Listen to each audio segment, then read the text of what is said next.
nikmatnya dicembu asmara, bagai embun pagi yang menyentuh rerumputan. Oh cinta, akan ku berikan kaki hatimu yang damai. Cintaku gelora asmara, seindah bayung senja. Tiada ada yang kuasa melebihi indahnya nikmat bercinta.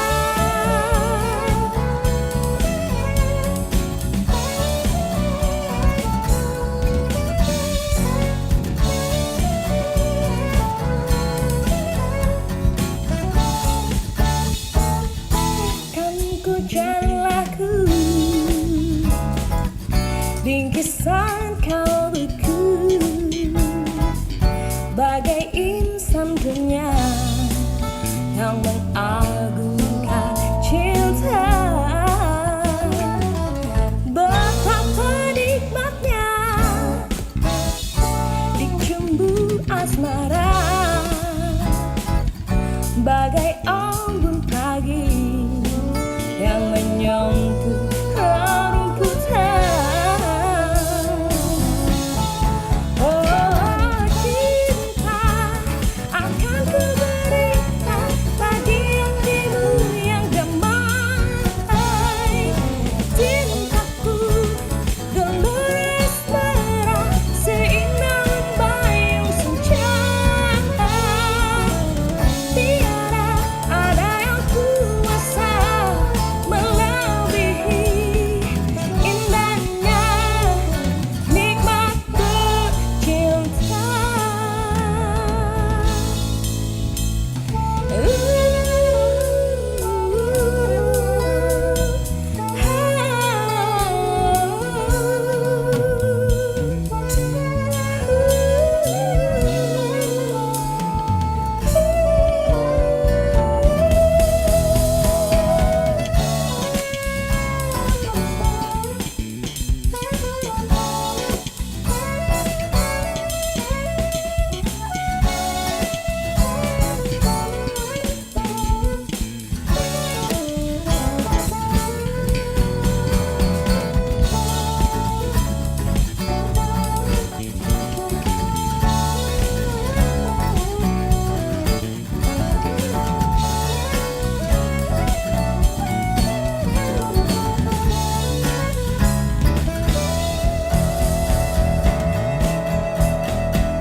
Cinta, akan ku berikan bagi hatimu yang damai. Cintaku gelora asmara, seindah bayung senja. Cinta, akan ku berikan bagi hatimu yang damai. Cintaku gelora asmara, seindah bayung senja. Tiada ada yang kuasa melebihi indahnya nikmat bercinta. Indahnya nikmat bercinta. Indahnya nikmat bercinta.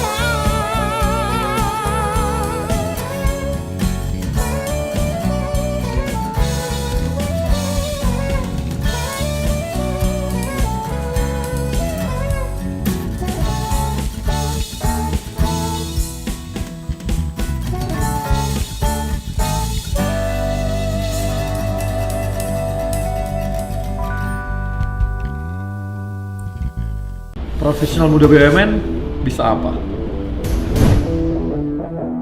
Aku siap untuk berinovasi. Aku bisa melawan arus untuk kebaikan bangsa.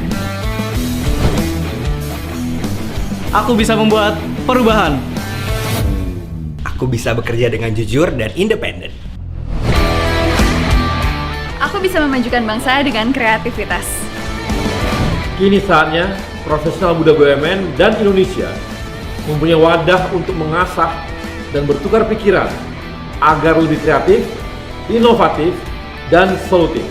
Saksikan Indonesia Muda Club, diskusi cerdas dengan para profesional muda BUMN untuk Indonesia yang lebih baik.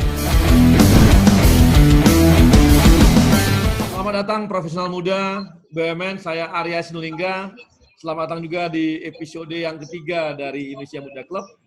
Dan kali ini kita akan dengarkan dulu VT yang akan disampaikan oleh kawan-kawan dari studio kita. Silakan.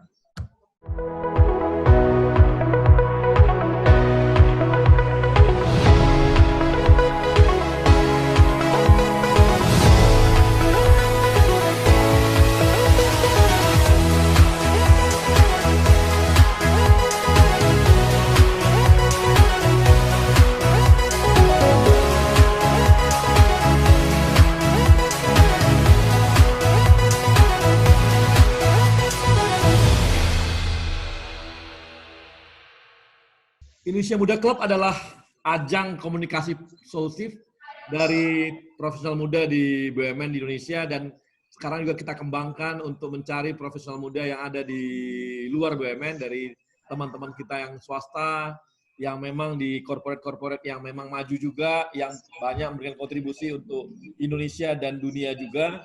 Dan kita juga akan membahas isu strategis di Indonesia Muda Club dari pandangan-pandangan teman-teman dari profesional muda, dari kalangan-kalangan milenial, dan tentunya ini akan memberikan hal-hal yang dinamis, segar, dan penuh wawasan gitu. Apalagi kita tahu bahwa kawan-kawan muda punya ruang yang lebih besar, lebih luas, jaringan lebih luas untuk melihat masalah, mencari solusi, memiliki jaringan, dan membuat mereka juga semakin matang dalam menyelesaikan solusi-solusi. Dan itulah yang akan kita hadirkan di Indonesia Muda Club. Dan untuk juga kita tahu bahwa Indonesia Muda Club ini adalah caranya kami dari BUMN untuk memberi ruang kepada mereka menyampaikan ide-idenya supaya teman-teman milenial baik BUMN maupun Indonesia bisa melihat insight-insight yang berbeda dari sisi teman-teman BUMN dan teman-teman di corporate swasta lainnya yang memang selama ini banyak memberikan dukungan bagi Indonesia gitu.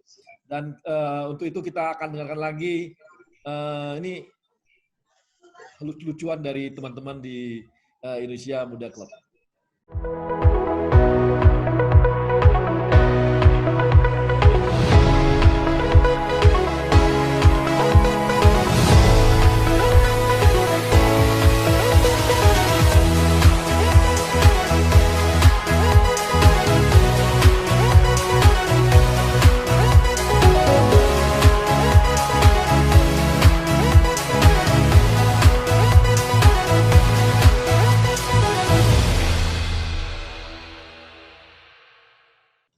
Oke, baik. Kali ini kita dengan topik yang sangat menarik, bagaimana teman-teman muda menghadapi sebuah challenging atau juga menghadapi sebuah tantangan, bagaimana mereka mencapai karirnya, bagaimana hal-hal yang membuat mereka mengubah karir mereka juga ini, dan juga menambah-nambah sesuatu hal yang di luar dari karir mereka untuk menambah jaringan. Dan kita akan diskusi dengan beberapa orang-orang muda baik dari BUMN maupun dari corporate dari yang swasta yang di Indonesia. Dan kali ini ada beberapa yang hadir. Yang pertama ada Alamanda S. Santoso. Alamanda ini adalah founder atau presiden di Binar Academy. Ya, ini kabarnya adalah akademi para hacker. Nggak tahu juga bener nggak sih? Jangan bikin gosip, Bang. Oh gitu ya. Baik, kemudian juga adalah anggota tim kajian SDM Ekonomi. Kemudian pernah juga di PP People Journey dan People Culture di Gojek ya. Gitu ya Mbak Alamanda ya? VP Product and Technology juga, Bang. VP Product and Technology di Gojek. Jadi kabarnya Mbak Alamanda ini adalah orang yang pertama sekali membuat bersama teman-temannya aplikasi Gojek yang tradisional tuh, ini Mbak Alamanda yang pertama buat gitu. Tapi dikatakan tradisional juga sudah modern pada saat itu gitu. Dan kemudian ada juga Mbak Christine Huta Barat. Mbak Christine ini sekarang, Alamanda juga adalah komisaris, di mana Mbak Alamanda? Mandiri Capital, Bang. Mandiri Capital. Pemuda BUMN kita ini, Bang. Berada di keluarga BUMN. Ini komisaris muda. Usia berapa, Mbak? Aduh, malu. 32, Bang. 32. Nah, masih sangat muda gitu. Masih sangat muda sama saya ya, beda-beda setahun lah. Iya. Pas. Nolnya digelindingin satu. Oke, kemudian ada Mbak Christine Huta Barat adalah direktur di HIN saat ini. Sebelumnya Mbak Christine juga adalah direktur perencanaan di ASDP itu loh.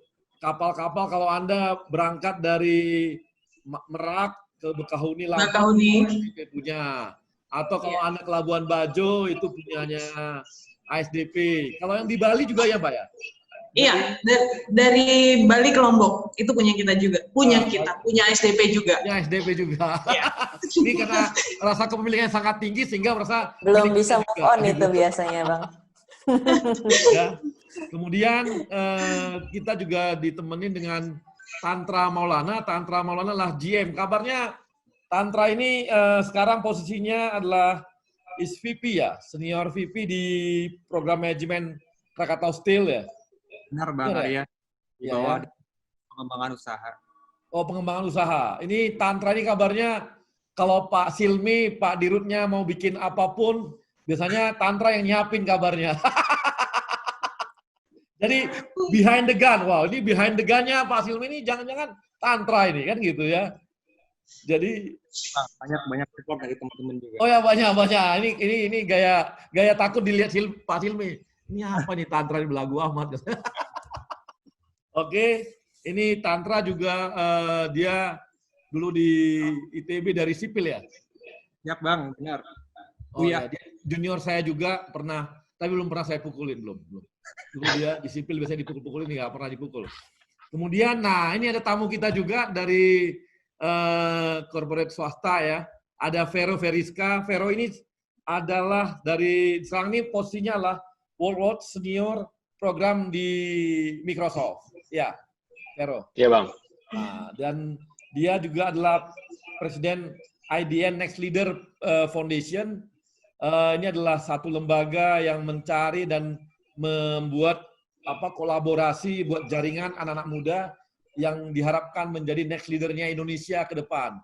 Udah berapa orang, Vero, yang ada di jaringan ini? 6 bulan kita udah ada 4.867. Bayangkan ada 4.800 anak muda yang dijadikan sebuah jaringan dan berjejaring dengan oleh teman-teman Vero. Dan kemudian Vero juga adalah rektor universitas di online. Apa namanya, Vero? Enggak, Bang, di Jogja, Bang, online. Jogja. Enggak, kita kampusnya ikut di Jogja. Ada, Bang, fisiknya, Bang. Cuma memang kita bakal fokus ke online gitu. Untuk pengajarannya. Karena izinnya memang keluarnya itu bulan Maret. Jadi memang dari hari pertama memang takdirnya jadi normal university. Oke, makasih. Baik, untuk yang pertama mungkin saya pengen nih, teman-teman memaparkan nih apa sih hidupnya teman-teman, bisa cerita nggak? Apa sih yang teman-teman, sehingga teman-teman sekarang mendapatkan karir yang seperti ini gitu. Ini saya mau nanya sama Tantra dulu nih. Tantra bisa berikan satu gambaran sampai Tantra bisa menempati posisi di Krakatau Steel saat ini gitu. Ya, terima kasih Bang Arya. Assalamualaikum warahmatullahi wabarakatuh. Ya, terima kasih kesempatannya Kromaten bisa bergabung Bang Arya di sini. Kami dari Krakatau Steel. Biasanya yang itu adalah BUMN atau perusahaan besar, profitable atau prestige. Mudah-mudahan KS akan kembali seperti itu. Seperti yang selalu diyakinkan Pak Silmi, CEO kami, bahwa semua itu seperti roda. Nah, selamanya kita di bawah atau di atas, kita harus selalu siap dimanapun kita berada. Nah, jadi Bang Arya, pengalaman saya itu nggak lepas suatu tempat di mana kami bisa dan ekstraordinary. Beruntung kami masuk saat ini merasakan jatuh bangunnya KS yang membuat karakter kami lebih kuat. Jadi, seperti kita ketahui, 8 tahun terakhir KS sangat sulit, dan puncaknya di 2019, KS tidak mampu membayar. Lalu apa yang dilakukan? Didorong visi yang kuat dari Pak Silly dan jajaran direksi, kami melakukan transformasi yang terdiri dari 3 pilar, yaitu restrukturisasi keuangan, lalu bisnis turnaround, dan pemberdayaan organisasi. Dan hasilnya adalah perbaikan demi perbaikan.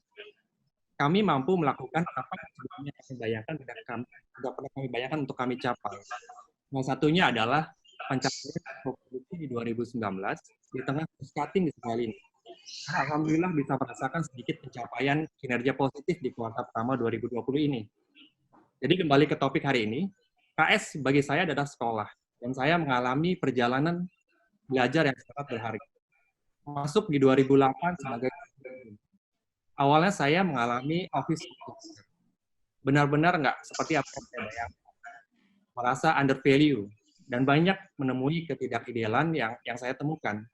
Tapi saya mencoba bertahan, dan ketika kita sudah memutuskan untuk bertahan, kita harus komit dan tidak boleh mengeluh. Nah, pada waktu itu saya bilang saya harus menemukan kesenangan nih. Perlahan saya menemukan ritme untuk bertahan. Saya banyak belajar dari interaksi dan mencoba membantu menyelesaikan masalah, dan itu menyenangkan. Sering dengan itu, saya juga diberikan kepercayaan. Ada beberapa kali perpindahan posisi dan unit. Dan sempat juga belajar di BNN, di bawah Pak Debu, waktu langsung Pak Fajar Hari Sampurno. Suatu pengalaman tak ternilai bisa interaksi langsung dengan teman-teman di Kementerian BUMN. Sampai akhirnya setelah 11 tahun, dipercaya untuk membantu SVP Program Manajemen Office di Direktorat Pengembangan Usaha di bawah Bu Melati Sarnita. Nah, dari perjalanan saya di sekolah di KS sampai saat ini, saya mengamati banyak karakter orang dan hal-hal yang membuat kita survive. Yang harus kita lakukan adalah, pertama adalah mengetahui diri kita sendiri dan posisi kita. Apakah kita itu eksekutor, messenger, atau storyteller? Kalau kita didefine sebagai eksekutor, ya jadilah eksekutor yang baik. Begitu juga sebagai messenger. Kita harus menyampaikan pesan agar tujuan itu tercapai. Yang kedua adalah mengeksplor kesempatan. Tapi itu bukan menjadi seorang oportunis. Kita akan mendapatkan momen-momen di mana kita berpikir ini diambil atau enggak ya. Momen-momen ketika kita bisa curi-curi perhatian orang lain dan lain sebagainya. Manfaatkan kesempatan termasuk konsekuensinya, dan kita nggak boleh takut. Yang ketiga adalah mental dan sikap. Ini yang pertama. Itu sendirian. Kita harus bisa diterima semaksimal mungkin di lingkungan kerja. Pencapaian kita bukan pencapaian tapi itu pencapaian tim. Yang terakhir adalah nilai-nilai. Kita harus punya tujuan dan memiliki angkur. Angkur itu macam-macam, Bang Arya. Ini sumber energi yang membuat kita tetap semangat menghadapi kendala mencapai tujuan.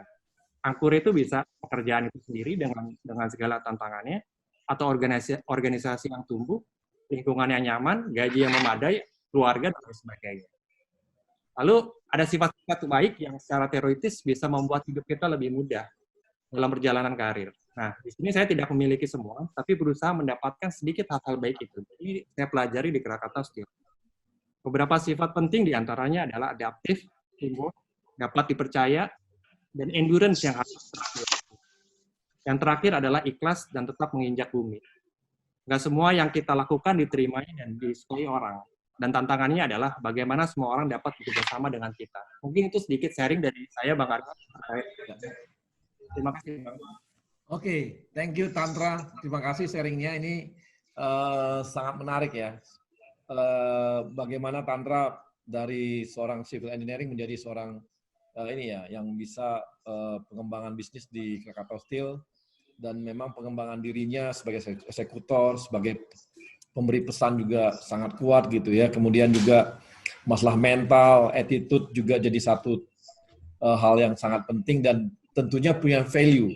Value ini yang saya lihat memang rata-rata kalau leader itu biasanya memang punya hal yang ini gitu. Dan Tantra sudah menjelaskan lengkap bagaimana karirnya sampai dia mencapai posisi yang saat. Nah, sekarang kita coba dengar dari ini nih, Mbak Christine. Ada Mbak Christine? Mbak Ya, Christine Bang. bisa cerita nih. Ya, silakan Mbak Christine bisa cerita. Iya, Bang. Assalamualaikum warahmatullahi wabarakatuh. Salam sejahtera bagi kita semua. Terima kasih banget, Bang Arya, udah diundang dalam acara yang paling hits di Kementerian BUMN, yaitu Indonesia Muda Club. gitu. Jadi menurut saya memang seorang pemimpin itu harus mempunyai nilai dasar dalam dia menjalankan perannya sebagai pemimpin. Saya background-nya juga dari bukan dari awalnya juga dari private gitu, terus terpanggil dan akhirnya sekitar tahun 2009 masuk ke BUMN dan sampai sekarang gitu. Jadi untuk saya secara pribadi saya selalu terinspirasi dengan kata-kata dari John Maxwell. Itu mengenai a leader is one who knows the way, goes the way, and shows the way gitu. Jadi leader itu harus bisa jadi ilham gitu. Jadi dia bisa membuat timnya itu bisa menjadi diri sendiri, tidak dipaksakan gitu. Justru dia membebaskan semua orang, dan ketika leadernya itu udah nggak ada, semuanya berjalan dengan sustain gitu. Jadi policy yang diambil jika itu baik, itu pengikut itu timnya itu sudah mampu untuk melaksanakan apa yang ditunjukkan oleh pimpinan sebelumnya gitu. Jadi semuanya tuh pengembangan yang dilakukan itu bisa secara berkesinambungan, itu terus bisa secara berkesinambungan berjalan gitu. Jadi dalam saya proses perjalanan karir saya sampai dengan sekarang itu memang saya selalu ada 3 acuan lah dalam menjalankan peran pemimpin itu. Jadi ada outcome oriented, di mana kita itu sebagai pemimpin itu harus terus-menerus memperbaiki proses secara berkesinambungan. Jadi bagaimana kita menemukan titik optimum dalam satu proses yang efisien gitu. Terutama di BUMN ya Bang Arya gitu. Jadi ini memang PR kita bersama supaya kita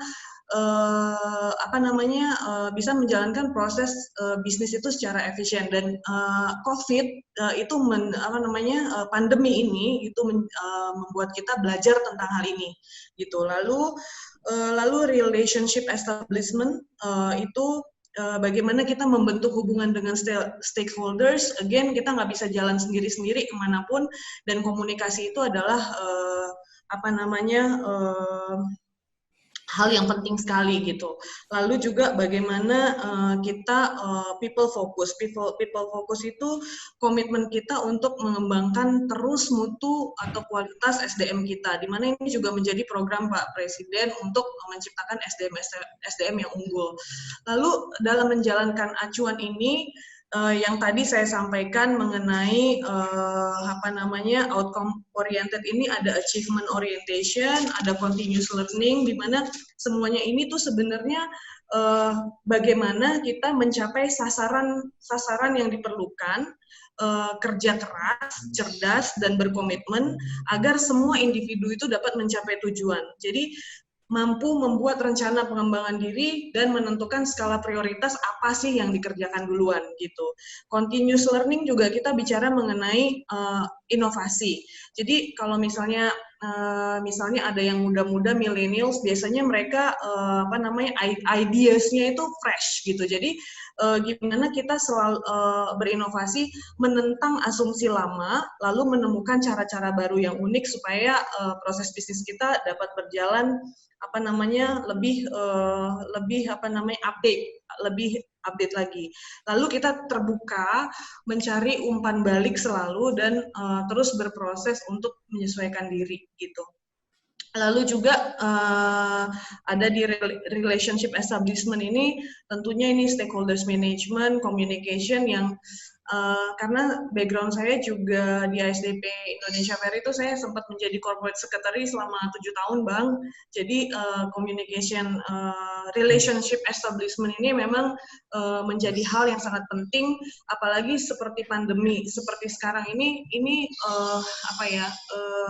kita tetap harus menunjukkan eksistensi perusahaan kita, tempat kita bekerja gitu. Jadi banyak hal sebenarnya yang bisa kita lakukan untuk memetakan kembali bisnis-bisnis kita gitu. Lalu yang people focus ini adalah tentunya bagaimana kita membangun trust dengan karyawan, lalu membangun kolaborasi, lalu membangun yang namanya performance gitu. Jadi sebenarnya bisa dikatakan pandemik ini kita justru jadi sangat produktif kalau menurut saya, karena kalau misalnya kita ke kantor sehari kita cuma bisa meeting 2-3 gitu. Dengan Vicon ini kita bisa like 8, 9, 10 gitu sehari. Jadi selalu ada hal positif dari kondisi yang terjadi, dan tergantung kita bisa ambil positifnya. Untuk kepentingan kita secara personal dan juga kepentingan perusahaan. Itu Bang, terima kasih. Oke, makasih Mbak Christine. Ini saya dulu waktu di TB masih muda itu latihan LKO itu ya, selalu ada kalimat seperti itu ya. Belajarnya begini, who is a leader? Nah, itu knows the way kan gitu ya. A leader is one who gitu ya. Ini dulu yang awal-awal sekali nih kalau belajar mengenai kepemimpinan.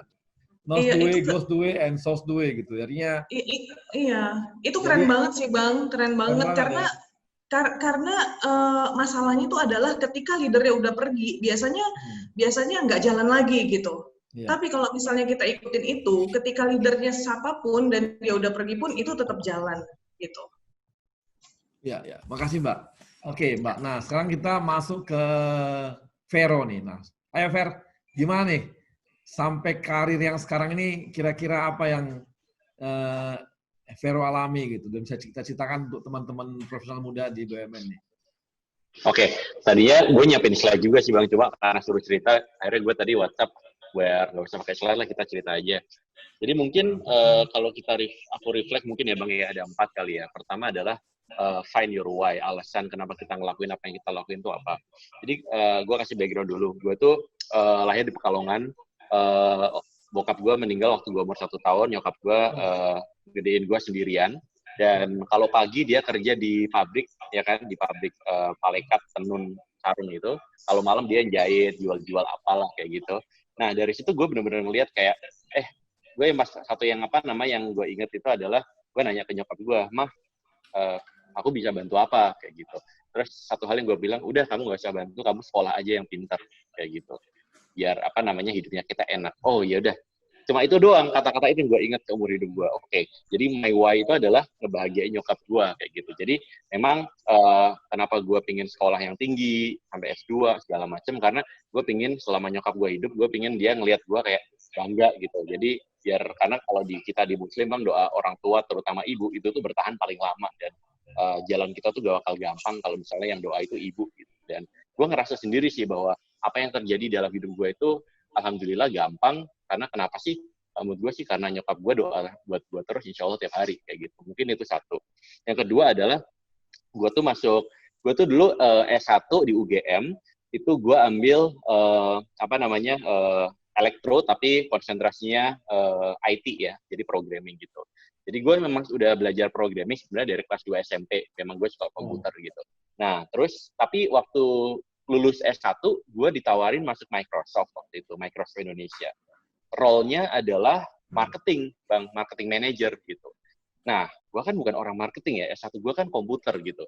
Terus gue nanya sama nyokap, Mah, gimana? Ditawarin masuk Microsoft, perusahaannya oke, tapi marketing. Aku nggak ngerti marketing sama sekali. Nah, ini kata-kata kedua yang gue ingat. Kalau kamu udah ngerti komputer, ngapain kamu belajar dan kerja komputer lagi? Kamu tuh ngerjain kamu nggak tahu kayak gitu. Oh gitu ya. Ya udah, gue ngambil lah pekerjaan marketing itu. Dan dari situ lesson learn kedua adalah mau coba hal baru dan keluar dari zona nyaman. Sebenarnya bukan keluar dari zona nyaman sih, tapi gue lebih suka kalimatnya adalah mengembangkan zona nyaman. Karena zona nyaman tuh jangan ditinggalin, tapi kita kembangin gitu. Kalau dulu kita cuma bisa computer science, mungkin kita belajar tentang bisnis side-nya, kita belajar tentang marketingnya, jualannya, dan seterusnya. Nah, terus tahun 2012 itu ada momen juga tuh 2012 itu. Jadi ceritanya Bang, waktu itu gue harus jadi pembicara di Cikarang. Jakarta ke Cikarang kan Abang tahu ya, jauh banget ya Bang. 1 jam, 2 jam itu pakai taksi, capek banget.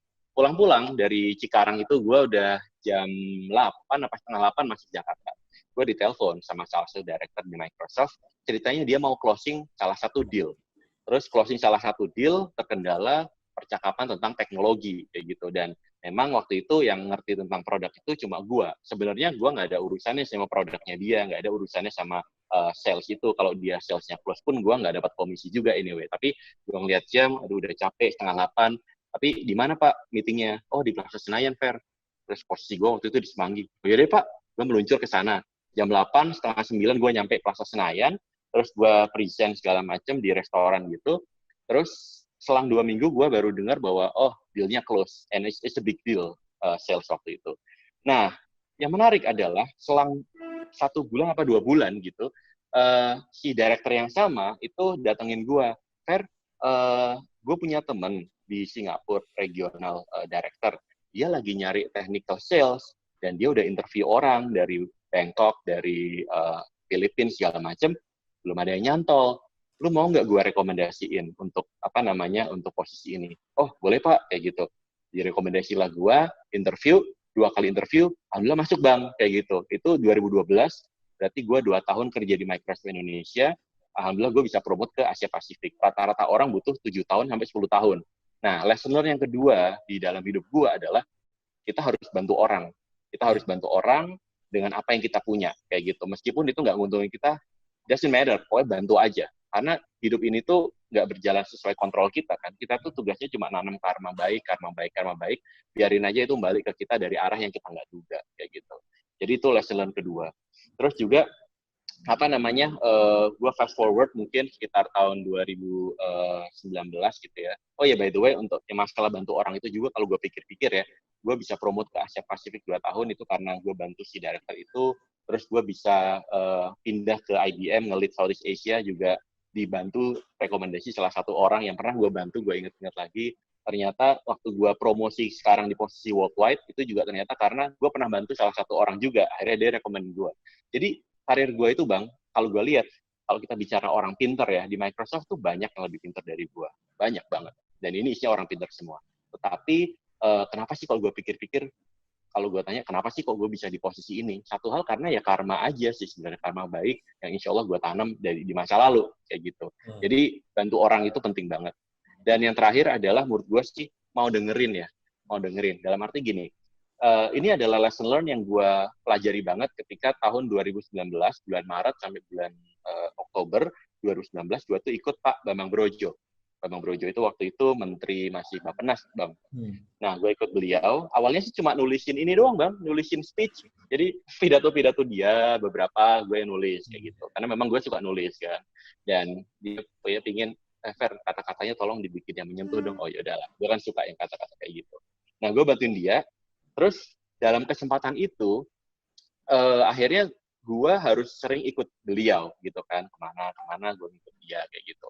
Nah dari situ gue bener-bener belajar satu hal sih, how to get things done in Indonesian context. Karena gini, selama karir gue nggak pernah kerja di perusahaan Indonesia, perusahaan lokal nggak pernah. Dan ini pertama kalinya gue istilahnya langsung nyebur ke kementerian yang waktu itu Bappenas gitu. Di situ ternyata untuk get things done kita nggak bisa pakai mentalitas Amerika kita nggak bisa pakai cara Amerika kita untuk minta tolong orang atau nge-push orang. Di Indonesia tuh ternyata ada caranya sendiri, di mana kita harus merendah untuk mengangkat. Artinya apa? Kalau kita mau minta tolong, benar-benar kita harus benar-benar mendem jero tuh kalau orang Jawa bilang, harus benar-benar kayak nunduk gitu. Nanti orang akan buka jalan kayak gitu. Oh, dari situ saya belajar. Dan yang lain adalah bahwa ada cara-cara how to do business in Indonesia yang banyak berbeda dengan how we do business in Western culture kayak gitu. Dan disitulah nasihat Pak Bambang ke saya waktu itu adalah, Fer, pokoknya saya tahu kamu nggak pernah kerja di lingkungan lokal, lingkungan Indonesia, tapi satu hal yang saya pesan ke kamu adalah kamu harus mau dengar. Udah, kamu jangan ngomong, kamu dengar. Kamu jangan ngomong, kamu dengar. Orang ngomong apa, kamu kerjain. Siapa? Kayak gitu. Ternyata benar. Makin kita ngomong, makin nggak beres nih urusan. Tapi makin kita dengerin orang, ikutin aja mainnya, ternyata malah beres kayak gitu. Jadi itu sih yang saya pelajari, dan itu juga ketika gue jadi rektor per tanggal 11 Juni kemarin, satu hal adalah namanya rektor ini kan institusi pendidikan itu kan udah established selama puluhan tahun ya Bang ya, dan udah banyak orang-orang tuanya di situ. Jadi strategi gue adalah pasti kalau misalnya kita mau lakukan modernisasi, kita nggak bisa pakai orang-orang lama. Kita harus masukin orang-orang baru ya kan, orang-orang yang gesit, yang canggih, yang lincah-lincah gitulah. Tetapi saya mikir, ingat pesannya Pak Bambang tadi, pokoknya adalah dengerin. Saya lihat, ternyata memang mereka punya sentimen kebanggaan terhadap masa lalu. Fine, nggak apa-apa. Akhirnya yang saya lakukan adalah, tim saya yang baru ini saya masukkan, tetapi berada di bawah direct report-nya dari yang orang-orang lama. Dengan begitu, orang lama merasa terayomi, terfasilitasi, orang baru merasa bisa melakukan apa yang dia lakukan. Saya pesan kepada teman-teman kita yang muda-muda ini adalah, ketika kamu doing great thing, always give the credit to that senior people. Please do that. Ternyata ketika mereka melakukan itu, nggak ada friksi, Bang. Nggak ada friksi, kayak gitu. Karena orang itu sebenarnya kalau di budaya barat kan gini ya, kalau gue yang kerja, ya gue yang dapat kredit. Tapi di Indonesia jangan kayak gitu. Hujan itu harus merata. Maksudnya apa? Kalau kita sendiri yang maju, nggak bisa di Indonesia. Semua orang tuh harus maju. Semua orang harus dibikin maju. Dan kadang kita harus berbagi kredit dengan orang-orang lain. Dan mungkin kadang orang-orang itu nggak kerja maksimal, nggak apa-apa, it doesn't matter. Selama orang-orang itu merasa terfasilitasi dan merasa bahwa kita bukanlah ancaman. Dan itu sih yang gue benar-benar pelajari, Bang. Jadi satu adalah kita cari tahu apa sih yang memotivasi kita. Buat gue itu ibu gue. Kedua adalah mau coba hal baru. Kalau kita udah tahu sesuatu, ya nggak usah ngerjain itu lagi. Kita kerjain hal yang baru supaya kita bisa mengexpand zona nyaman. Ketiga, bantu orang dengan apa yang kita bisa punya, apa yang kita tahu. Dan terakhir adalah mau denger. Karena menurut gue, orang pintar banyak banget, tapi orang humble itu dikit banget. Gitu sih, Bang. Oke, makasih Vero. Saya sih nggak nyangka ya, Vero ini ternyata, saya kira Vero ini anak orang kaya gitu loh. Asik, Gayanya, apa dah? gitu. Kalau kata Alamanda kan tampangnya ini, Bang. Tampang veteran, Bang. Pernah ini gitu, pernah lihat, nih pasti anak muda orang kaya nih, bapaknya kaya banget nih. Aduh, enggak, Bang. Ini menarik gitu, menarik dari Vero, menarik ini. Baik, dan ini ya, filosofisnya dengan dunia yang Microsoft-nya ternyata filosofis Indonesia sekali gitu untuk bisa maju di padahal dia kerja di ini ya, di corporate asing yang cukup cukup inilah gitu ya, sangat asing banget lah, Amerika banget gitu. Tapi ternyata saya reportnya langsung alhamdulillah ke US, ke US, Bang. Cuma gini, saya yang pelajari gini, kan kita harus standing out of the crowd, ya kan? Artinya kita intinya harus beda aja gitu. Saya ngelihat semua orang, kalau kita tahu lah kultur Amerika kan very outspoken dan segala macam kayak gitu. Dan everybody taking credit for themselves gitu. Nah, saya pakai budaya Jawa saya, yaitu adalah mikul dhuwur mendem jero. Artinya adalah bos saya pokoknya harus naik. Ya, ini UGM banget lah pokoknya, gitu. UGM banget. Orang Jogja gitu, banget jadi, ini. Tan, itu lu harus belajar banget tuh. Jangan lu gaya ITB yang belagu itu. Ini gaya UGM bener nih. Aduh, gitu Bang. Tapi ternyata malah kayak gitu malah work. Ini Jogja banget ini. Jangan bawa gaya ITB yang sok belagu dan sok jago itu selalu. Harus belajar dari orang gitu. Beda banget gitu. Oke, sekarang kita ke Alamanda. Saya ingin tahu nih, Alamanda kira-kira gimana nih sampai Alamanda sampai di posisi yang sekarang, dan apa saja sih yang Alamanda lakukan gitu. Silakan Alamanda. Iya Bang, oke, terima kasih banyak Bang Arya dan teman-teman semuanya. Perkenalkan dulu, nama saya Alamanda, seringnya dipanggil Ala, my short name. And then Ala ya? Ala. Mohon maaf nih kalau agak-agak tengah-tengah gitu English ya. Indonesia. Terus iya saya bermula dari dunia digital lah ya, dari 14 tahun emang saya udah suka coding Bang Arya. Terus terus abis itu masuklah nih ke dunia teknologi gitu, dan I fell in love with technology, and akhirnya waktu saya masuk kuliah itu pas bapak saya kena stroke yang kedua, akhirnya yang namanya ekonomi keluarga jatuh banget, jadi di situ saya harus struggle banget hidup dari bawah, dari dulunya mungkin di atas banget, terus tiba-tiba mesti balik ke titik nol bahkan minus gitu, dan di situ harus benar-benar cari uang sendiri gitu untuk kuliah dan untuk makan gitu. Dan ya dari sana, tapi karena kejadian itulah akhirnya saya banyak banget belajar, yang tadi saya bilang kayak mungkin saya kuliah di BINUS tapi kebanyakan kuliahnya tuh di jalanan gitu, karena waktu dulu yang ngajar anak SMP SMA untuk bertahan hidup lah gitu. Terus akhirnya saya bikin perusahaan saya pertama kali itu waktu umur 21 tahun, perusahaan teknologi. Dan tapi waktu itu saya ngelihat kayak, aduh kayaknya saya masih muda banget untuk jadi entrepreneur, dan akhirnya saya mutusin untuk saya mau kerja sama orang, dan disitulah saya ngebangun karir. Dari waktu itu saya masuk ke perusahaan yang kecil banget, tapi bos saya tuh baru pulang dari Silicon Valley, and I thought I can learn from him gitu. Akhirnya Dari situ terus saya sempat di berrybenka.com, di Kartuku, dan terakhir saya di Gojek. Dan ya Gojek cukup merubah hidup saya banget karena waktu di sana saya benar-benar belajar bahwa kita tuh jangan bekerja tapi berkarya. Karena di saat kita berkarya, kita tuh bukan tujuan utamanya bukan untuk memperkarya diri sendiri, tapi memberikan banyak impact untuk orang lain yang akhirnya impact itu lama-lama balik juga ke kita gitu. Nah itu yang saya pelajari banget, dan hasil dari saya berkarya di tempat orang, dan mungkin yang tadi Mas Vero juga bilang, saya juga cukup relate gitu. Yang ada di pikiran saya dari dulu tuh bukan nabung uang, tapi nabung experience. Saya dikasih kerjaan apapun sama bos tuh, saya iyain, sampai akhirnya experience saya mungkin jauh lebih banyak daripada uang saya gitu kan. Dan tapi di saat-saat sekarang, experience itulah yang menjadikan uang yang banyak gitu. Jadi buat saya kayak bank yang paling kaya itu adalah otak kita dan hati kita.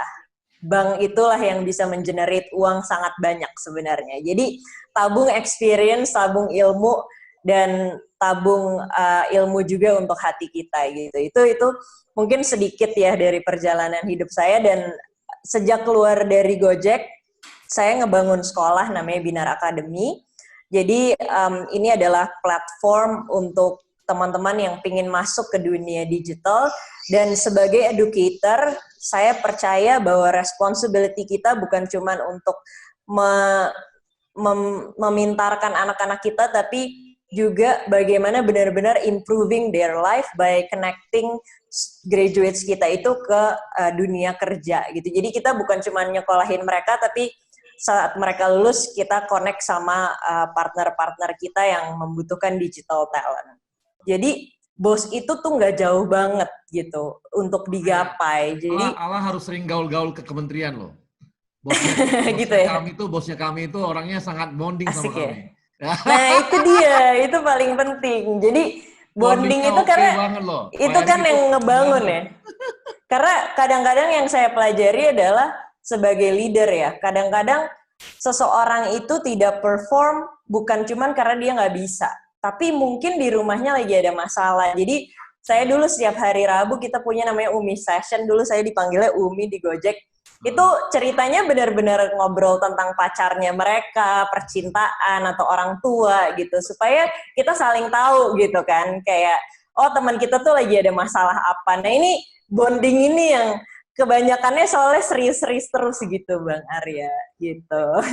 Terima kasih. Allah ini saya nggak nyangka, Allah juga preman sejak usia 14 tahun. Preman jalan sejak 14 tahun. Oke, kawan-kawan, sementara ini kita break dulu kan. Kita akan kembali lagi setelah iklan-iklan berikut nih. Karena banyak iklan banget di Indonesia Muda Channel ini. Punya lahan kosong tapi belum dimanfaatkan? Ada sobat yang siap membantu. Menyediakan beragam pilihan dari berbagai arsitek kenamaan. Dikerjakan oleh kontraktor terpercaya tanpa risau diperdaya. Sobat yang mengawasi dan memastikan proses pekerjaan terkendali dan aman. Lalu mengisi rumah sesuai keinginan. Membangun rumah yang indah kini menjadi lebih mudah. Dan memiliki rumah ramah lingkungan kini tak hanya jadi angan. Bangun rumah lebih baik dengan Sobat Bangun.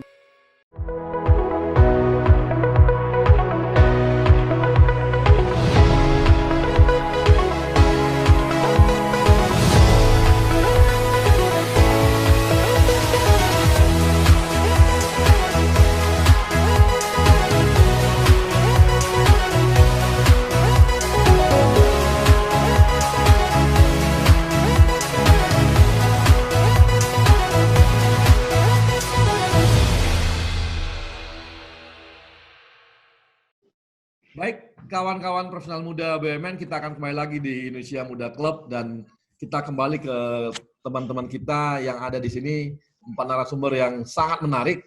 Kita bisa belajar dari hidup mereka dan bagaimana mereka menghadapi dan juga membangun karirnya. Dan kita mau nanya lebih jauh nih kepada teman-teman. Saya mau langsung aja ke Bang Vero dulu nih.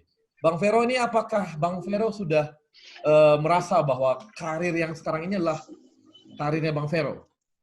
Ini adalah tracknya Bang Vero dalam hidup abang ke depan gitu. Bagaimana? Jangan abang ya, mas. Orang Jawa. Mas dong. Ya Bang, menurut saya udah Bang, karena gini, menurut saya definisi karir itu adalah ketika kita berada di tengah-tengah 3 lingkaran. Bayangin ya, lingkaran yang pertama ini adalah apa yang kita suka. Gue tuh sukanya apa sih? Gue tuh sukanya adalah segala sesuatu yang terkait sama teknologi, tapi akhirnya gue menemukan bahwa bukan masalah teknologinya Bang, tapi masalah impact dari teknologi itu buat orang banyak itu apa, perubahan apa yang bisa kita bikin, kemudahan apa yang bisa kita buat, kayak gitu. Jadi gue merasa bahwa gue udah nemuin apa yang gue suka. Terus yang kedua adalah apa yang gue bisa. Dan alhamdulillah yang gue bisa, kalau gue ngelihat dari diri gue sendiri adalah skill satu adalah mungkin gue creative thinking mungkin ya. Jadi abang tahu lah ya, suka banyak ide-ide gila bang, kita bisa gini bang, kita bisa gitu bang. Banyak ide gitu, banyak ide, tapi juga idenya itu bukan asal dari dari kreativitas yang random, tapi ada satu proses berpikir logis, ada reasoning dan ada proses berpikir terstruktur yang melit sampai kita punya ide itu. Jadi gue suka mikir, gue suka memecahkan masalah, dan gue memang suka untuk doing something yang solving a problem. Problemnya apa tergantung. Kalau kita di marketing berarti problemnya adalah market share, kalau kita di sales berarti jualan, kalau kita di consultant berarti problemnya dari klien, apapun itu. Itu yang kedua. Dan yang ketiga adalah apa yang dunia ini butuhkan. Dan alhamdulillah dari apa yang gue suka, apa yang gue bisa, ternyata momennya pas nih sekarang dengan era 4.0, society 5.0 atau whatever people want to call it gitu ya. Itu yang dibutuhkan adalah skill teknologi dan skill untuk berpikir kritis. Dan ternyata skill yang gue punya, apa yang gue suka ternyata kepake di situ. Nah, dengan begitu alhamdulillah gue sekarang berada di tengah-tengah tiga itu bang. Apa yang gue suka, apa yang gue bisa, dan apa yang dunia ini butuhkan, sehingga ya gue merasa beruntung lah. Nah, tinggal berikutnya adalah karir itu menurut gue adalah ketika kita berada di tengah-tengah tiga itu. Nah, tinggal apa yang kita lakukan, itu bisa macam-macam gitu ya. Saat ini sih gue bisa bilang bahwa gue punya dua peran gitu. Kalau malam, kerja gue di Microsoft. Kenapa malam? Karena gue harus ngikutin jam di US. Jadi biasanya bang, gue kerja itu mulai jam 8 malam sampai jam 1, jam 2 gitu ya. Habis itu gue tidur, jam 6, jam 7, conference call lagi sampai jam 8, setengah 9, kayak gitu. Jadi polanya gitu terus. Nah, terus jam setengah 9, mandi, ngantar anak sekolah, zaman dulu gitu ya, waktu nggak COVID. Tapi sekarang, setelah jam 9, jam 10, gue ada peran lain, yaitu adalah rektor, kayak gitu. Nah, yang menarik adalah kenapa sih gue ngambil, iseng banget sih ngambil kerjaan rektor begini gitu ya. Satu hal bang, yang ngegerakin gue adalah kampus yang gue pimpin pertama. Satu, mahasiswanya bang, itu profilnya kebanyakan orang tuanya itu pekerjaannya itu petani bang, labor, nelayan gitu kan, pengusaha kecil, mikro, household income-nya itu 2 juta ke bawah bang. Abang bisa bayangin lah orang dengan 2 juta ke bawah itu ekonominya seperti apa. Gue kayak ngelihat diri gue sendiri gitu, kayak ini kan Vero zaman dulu kayak begini gitu. Nah, kenapa gue pengen jadi rektor? Gue pengen nolong orang-orang itu gitu. Nah, nolongnya gimana pertanyaannya gitu kan? Karena skill gue di teknologi, I think technology is going to shape pendidikan di Indonesia. Nah, Dim juga kan punya visi ke situ gitu kan. Dan saya satu hal yang gue tekanin ke tim gue, ke para wakil rektor, pembantu rektor, dan para kaprodi adalah jangan pernah berpikir bahwa kita ini universitas. Kita bukan universitas. Yes, di atas kertas kita universitas. But berpikirlah bahwa kita ini startup teknologi yang punya lisensi universitas. Itu yang gue tanemin. Karena kenapa? Ketika cara pikirnya adalah startup teknologi, kayak misalnya Alamanda dulu di Gojek segala macam, cara kerja kita beda bang. Jadi satu hal, gue nggak mau skripsi itu dicetak, gue nggak mau dosen itu coret-coret skripsi orang, gue mau pakainya commenting di Word atau di Google Form, Google Sheet, whatever itu. Terus habis itu gue nggak mau ada tanda tangan basah, gue mau semuanya pakai digital, gue mau pembelajaran juga pakai content, learning, e-learning dan segala macam. Gue mau kelasnya itu nggak kelas fisik tapi kelas online, daring dan segala macam. Dan itu yang gue tekanin. Pak, tapi kan koneksi segala macam. Oke, there is a problem, means that there is a solution. Yuk kita cari solusinya baru. Gitu. Jadi menurut gue saat ini sih alhamdulillah udah di karir itu bang.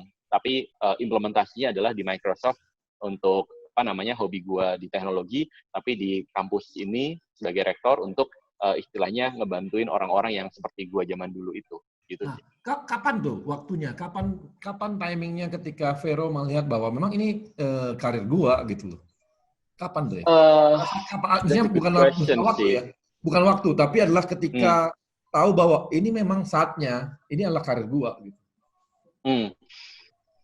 Aku nggak bisa, gue nggak bisa mention satu waktu yang pasti kayak tiba-tiba, tanggal ini atau tahun ini gue merasa ada momen gitu. Enggak, tapi ini kayak perjalanan sih Bang. Kayak dulu gue jujur masih nyari-nyari gitu ya, waktu awal-awal kerja di Microsoft, gue masih nyari-nyari, gue ini apa sih karirnya, apakah gue ini marketer atau apa. Ternyata setelah marketing gue pindah ke sales. Oke, gue juga ternyata suka sales. Terus habis itu gue jadi consultant. Oke, menarik juga. Nah, akhirnya gue reflect kan, gue ini posisinya beda-beda.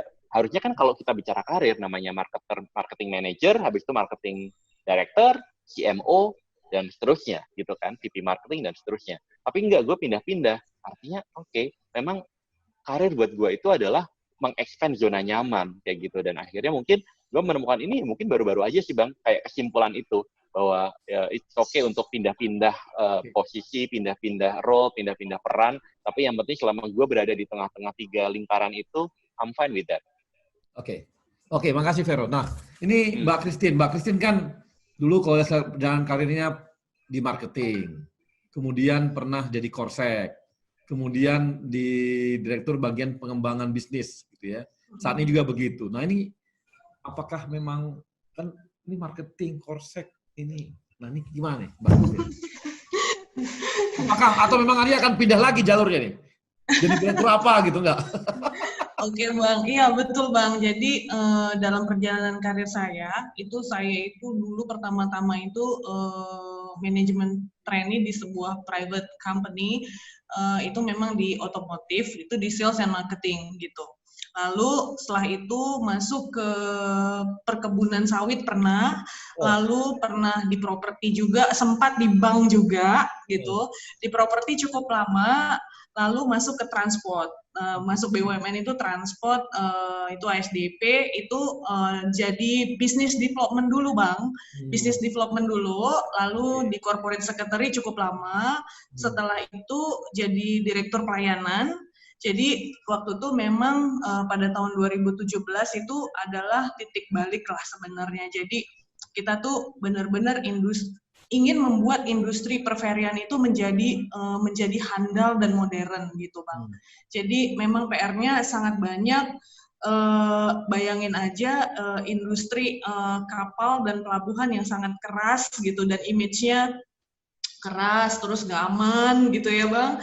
Gitu. Nah ini kita harus membuat satu experience gitu terhadap memang kalau ferry itu ada penumpangnya, ada barangnya gitu. Jadi kalau untuk penumpangnya ini yang kita ciptakan waktu itu adalah gimana sih supaya ada experience nyebrang itu pakai rasa gitu. Jadi nggak cuman nyebrang yang penting selamat ya, nyebrang Merak Bakahuni gitu. Jadi gimana caranya kita bisa membuat itu jadi experience, dan kita tuh benar-benar petakan pada saat itu Bang, bagaimana kita membuat touch point. Itu kalau nggak salah ada 70-80 touch point yang kita sentuh dari pada saat penumpang itu datang ke pelabuhan, lalu di pelabuhannya, lalu naik ke kapalnya, lalu setelah meninggalkan pelabuhan, itu benar-benar titik demi titik itu kita buat sampai hari ini paling nggak industrinya udah lumayan modern lah gitu. Wah ini perempuan sekali ya. Ada experience di semua tempat itu kan sampai 80 titik loh. Kalau tadi 5 titik oke lah, ini 80 titik. Kalau bukan perempuan, laki-laki nggak mungkin itu bikin sedetil itu, nggak mungkin banget. Iya, lalu bagaimana juga kita bisa mencoba memisahkan antara passenger dan logistik gitu supaya lebih peradabannya lebih meningkat lah gitu. Dan memang PR-nya itu akan selalu ada gitu ya. Masih sudah yang dilakukan sudah, tapi masih banyak juga yang belum dilakukan gitu. Lalu setelah itu dari direktur pelayanan itu ke perencanaan juga Bang gitu. Jadi di situ saya sempat menemukan bahwa kayaknya saya seneng banget di business development gitu. Tapi kalau BUMN mananya kan nggak bisa pilih Bang, karena kita penugasan. Agak beda sama yang tadi gitu. Jadi saya nggak bisa jawab masalah perusahaan mana sih yang membuat kita tuh sudah ini duniaku gitu. Ya, Mbak Christine sekarang udah merasa dunianya nggak ini yang dikerjakan sekarang ini? Sekarang kebetulan ini belum 2 minggu, jadi baru pindah ke Hotel Indonesia Natur. Ada kemiripan nggak? Ada kemiripan nggak? Beda banget Bang. Yang satu transport, ngurusinnya. Tapi sama-sama hospitality kan? Sama-sama hospitality, dan memang passion saya itu Bang adalah pembenahan infrastruktur gitu-gitu, terus transport, terus udah gitu bagaimana, tapi gini Bang, intinya dimanapun perusahaannya gitu, intinya yang saya ingin memberikan manfaat yang paling optimal dari seluruh sumber dari diri saya gitu. Jadi dikala yang pertama saya bisa memberikan energi yang selalu positif terhadap lingkungan, karyawan, itu saya happy banget gitu. Jadi maksudnya saya bisa mampu mengarahkan tim menuju tujuannya gitu. Jadi energi positif itu kita sangat perlu banget gitu hari-hari, setiap hari gitu. Lalu saya juga bahagia banget jika saya bisa mampu memberikan energi saya ke tim gitu. Jadi kira-kira sehingga tim saya itu kinerjanya itu bisa optimal dan tujuan perusahaan itu tercapai dengan cepat gitu. Lalu yang suka menjadi hambatan juga itu adalah yang mudah-mudahan nanti saya bisa aplikasikan di PT HIN itu adalah ketegasan. Jadi ambil keputusan dengan cepat gitu Bang, karena pelin-pelan itu akan menghambat gitu, sangat menghambat. Lalu yang keempat, eksekusi ini saya juga melihat masih cukup lemah karena agak beda dengan private. Memang karena BUMN ini kan memang kita ada proses birokrasi yang kita bisa persingkat, tapi kita juga tidak bisa hilangkan Bang, karena ini pertanggungjawaban kita adalah mengelola kekayaan negara, kira-kira gitu. Jadi emang benar-benar kayak tadi Mbak Ala singgung mengenai rapat banyak gitu ya. But sometimes tuh kadang-kadang ya kebanyakan juga nggak baik gitu, tapi memang benar-benar ada fungsi yang bertanggung jawab terhadap atas keputusan yang akan kita ambil gitu sih. Jadi kalau untuk membuat proses itu jadi efisien, saya setuju banget gitu. Lalu yang ketiga itu jadi tadi eksekusi itu adalah contoh terbaik gitu. Jadi kita mau ambil keputusan dan tim melihat bahwa kita mau ambil keputusan. Lalu juga yang terakhir itu adalah passion. Jadi passion itu adalah bahan bakar sebenarnya. Jadi bahan bakar semangat gitu supaya seorang leader itu mampu mampu bekerja dan memotivasi timnya sehingga tujuan yang ingin dicapai itu bisa berjalan dengan cepat. Jadi intinya dimanapun perusahaannya, karena ini adalah penugasan, setiap hari belajar nomor satu, karena never ending story, bahwa kita memang dilahirkan untuk setiap hari untuk terus belajar. Lalu kedua, mengevaluasi diri, karena kalau misalnya kita nggak mau berubah, nggak mau berubah, dan kita tetap pada view kita sendiri sebagai manusia gitu, kayaknya akan mati gitu. Jadi berubah atau mati gitu aja. Lalu yang ketiga, optimis dan antusias, karena ini penting. Optimisme itu adalah energi positif juga, dan antusias itu juga sangat penting untuk meng-empower tim kita untuk cepat lari menuju goals yang sudah ditetapkan di awal. Gitu sih Bang. Oke, makasih Mbak Christine. Nah, Tantra gimana Tan? Udah yakin lo di KS terus nih? Atau gimana nih? Ngurusin baja-baja itu semua gitu. Jadi gini Bang, emang awalnya tuh susah banget ya masuk KS sebagai teknik sipil. Jadi masa-masa galau saya tuh ya 2-3 tahun pertama lah. Pertama itu yang paling susah ngerasa under value.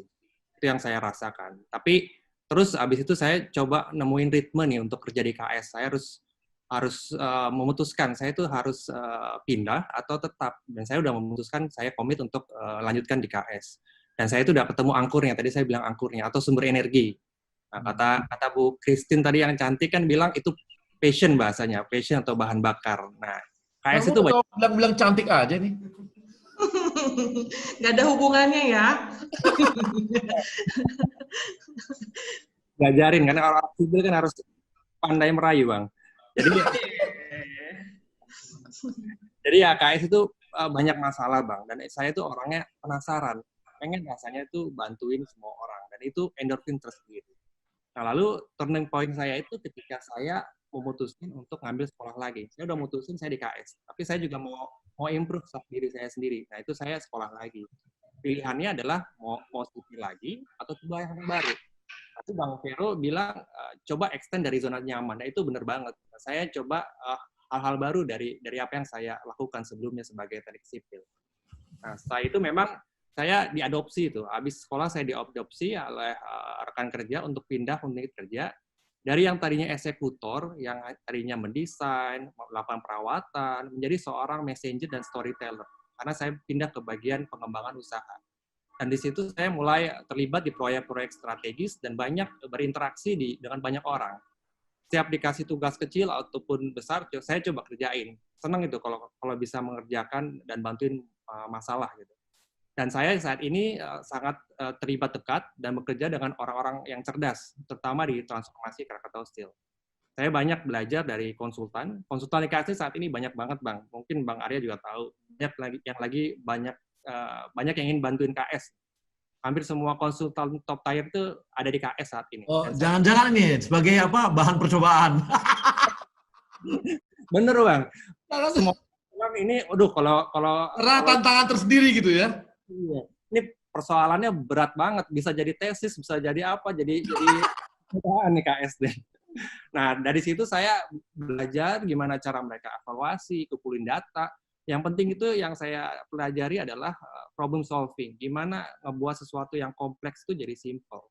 Nah, setelah itu saya mulai itu dekat dan memberikan support kepada BOD terhadap dukungan kajian-kajian, penyelesaian masalah. Dan organisasi kami juga sekarang udah mulai berubah, terutama budaya. Orang-orang seperti saya itu mulai diberi kepercayaan. Kita coba cara-cara baru di KS. Dan juga sekarang tuh di KS itu ada istilah namanya tim ayam, Bang. Tim ayam itu motonya bener biasa, salah dimarahin. Nah harus 24 jam. Banyak sekali di pengalaman terlibat. Kan udah biasa, jadi kuya kan biasa digituin. Banyak yang harus dikorbankan, yang salah satunya mungkin waktu ya. Kita harus, kalau kita ingin berkarir dengan baik, pasti ada pengorbanan. Dan salah satunya adalah waktu di keluarga. Dan alhamdulillah keluarga mendukung sih saat ini. Dari situ saya mulai terlibat dan memahami bagaimana membuat simplifikasi atas masalah-masalah di KS. Dan kami di saat ini sangat ingin merubah pandangan orang. Makanya saya tuh senang banget di KS saat ini ya. Kita di track yang tepat menurut saya. Dan happy banget kalau misalkan apa yang saya bantu, support kajian, besoknya itu muncul di media, Bang. Wah, ini yang tadi malam saya kerjain, muncul di media. Nah, yang apes itu kalau salah input atau typo, udah deh habis dimarahin. Direktur saya itu high demanding banget, tapi ya bantuin. Sekarang tuh asik banget, semua direksi KS sekarang asik banget. Nggak cuma perintah, mereka tuh terjun nemenin anak-anak buahnya nih, ayam-ayam ini sampai malam, sampai jam 12 malam ditemenin. Udah belum? Ditemenin. Udah belum? Walaupun nanya doang ya, tapi ditemenin. Udah belum? Belum. Jadi ya itulah pengalaman saya, dan saya yakin ya udah, saya udah turning point-nya saya udah dapat feel KS, dan saya ingin kontribusi, terutama BUMN KS. KS itu kan mother of industry. Semua tuh banyak bergantung pada KS. Multiplier effect itu banyak banget, Bang. Itu sih, Bang, dari saya sih singkat. Oke, makasih. Sekarang kita ke Alamanda nih. Nah, karena saya khawatir nih, karena Alamanda katanya kan tadi apa Alamanda? Itu apa tuh, Bang? Habis itu bubar. Kabur. Apa, Bang? Kabur. Apakah Enggak. Bercanda. Enggak. Saya mau nanya. Ini karirnya Ala itu di mana posisi yang mengatakan bahwa ini track saya ini gitu. Ini track di karir. Sedikit ya, yang pertama, gue tuh nggak pernah nyari passion, Bang. Karena buat gue nyari passion itu wasting my time gitu. Dan dulu waktu gue nggak punya duit sama sekali, iya kan? Iya kan, itu kayak sebuah slogan yang membohongi manusia tuh kayaknya tuh. Find your passion gitu kan. Nah, dan gue waktu lagi benar-benar terpuruk bokap sakit itu ya nggak sempet nyari passion, nggak sempet mikirin passion gue apa gitu kan. Jadi waktu itu yang gue lakuin adalah ada opportunity apa gue sikat gitu kan. Dulu sampai gue pernah jualan DVD bajakan juga gitu, saking bener-bener beu banget gitu.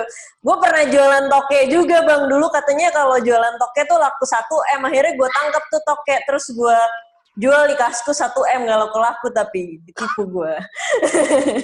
Jadi itu yang pertama, karena jadi ada opportunity apa, gue coba ambil, gue coba belajar dari situ, jadi apapun itu gitu kan. Dan buat gue kayak kalau kita kebanyakan mikir gitu ya, kadang orang tuh mau action sesuatu, mau keluar dari suatu tempat untuk mencoba hal yang baru tuh kebanyakan mikir. Kalau buat gue, ting tuh become nothing bang, lama-lama nanti become sinting gitu kan. Nah jadi jangan kebanyakan mikir gitu. Dan dulu mungkin sedikit. Suka banget nih, kita harus ketemu nih. Pasti dong. Dan sedikit ya, gue itu dulu ya bang ya, pernah menuliskan cita-cita waktu gue SMP tuh. Emang gue tuh dari dulu karena nyokap gue emang guru, terus bokap juga dulu sempat jadi guru, walaupun dia pas pulang ke Indonesia, waktu di London, dia pulang ke Indonesia, dia jadi banker gitu. Jadi unconsciously kayaknya di otak gue tuh, gue ntar kalau udah gede tuh pengen jadi masuk ke education lah gitu. Dan waktu itu gue tuliskan lah, kayak gue tuh pengen banget merubah pendidikan di Indonesia. Gue tulis kayak abis gue lulus kuliah, gue mau jadi guru SMA, abis itu gue mau jadi dosen, gue mau jadi guru besar, abis itu gue pengen jadi menteri pendidikan gitu kan. Tapi ya namanya juga hidup. Iya. Terus Nadiem yang jadi menteri pendidikan ya kan. Tapi ya namanya hidup gitu. Ternyata kita udah mau menuliskan itu dan nyatanya hidup itu sangat uncertainty, dan ini gue juga sangat rasakan sejak gue jadi entrepreneur gitu. Nggak ada yang pasti di hidup ini. Jadi ya itu, kalau kita udah kebanyakan mikir, kayak orang bang kan kebanyakan mikir risk-nya apa gitu. Belum tentu risk-nya juga bakalan kejadian gitu kan. Kita tuh kalau mau bikin inovasi udah mikir kayak nanti bakalan gini, akhirnya nggak jalan-jalan makanya gitu. Karena udah mikir yang belum tentu bakalan kejadian gitu. Jadi dulu gue punya cita-cita tapi nggak ada satupun yang nyampe gitu. Tapi akhirnya yang gue pelajari adalah kita tuh jangan bikin what-nya, tapi kita bikinnya itu adalah why-nya. Yang harusnya gue tuliskan adalah kenapa gue mau ada di dunia edukasi gitu. Karena gue pengen mentransformasi cara orang belajar. Karena dulu waktu gue kecil, gue tuh benci banget sama ke sekolah, tapi gue suka belajar gitu. Karena di sekolah, salah dikit dinilai jelek, terus disuruh berdiri di depan teman-teman gitu, dipermalukan. Padahal ya nggak apa-apa, anak tuh belum bisa, mungkin memang belum waktunya dia bisa gitu kan. Dan setiap anak punya cara belajarnya masing-masing dan punya waktunya masing-masing gitu. Nah itu yang salah satu hal yang mau gue transformasi. Jadi di situ gue belajar adalah yang harusnya kita cari adalah our life purpose.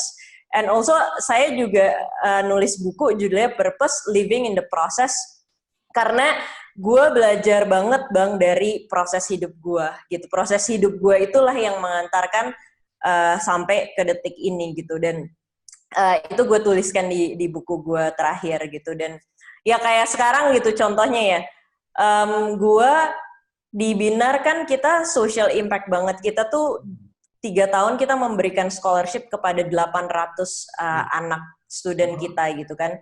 Terus tapi di Mandiri Capital ini bener-bener ngomonginnya kan capital gain terus gitu kan.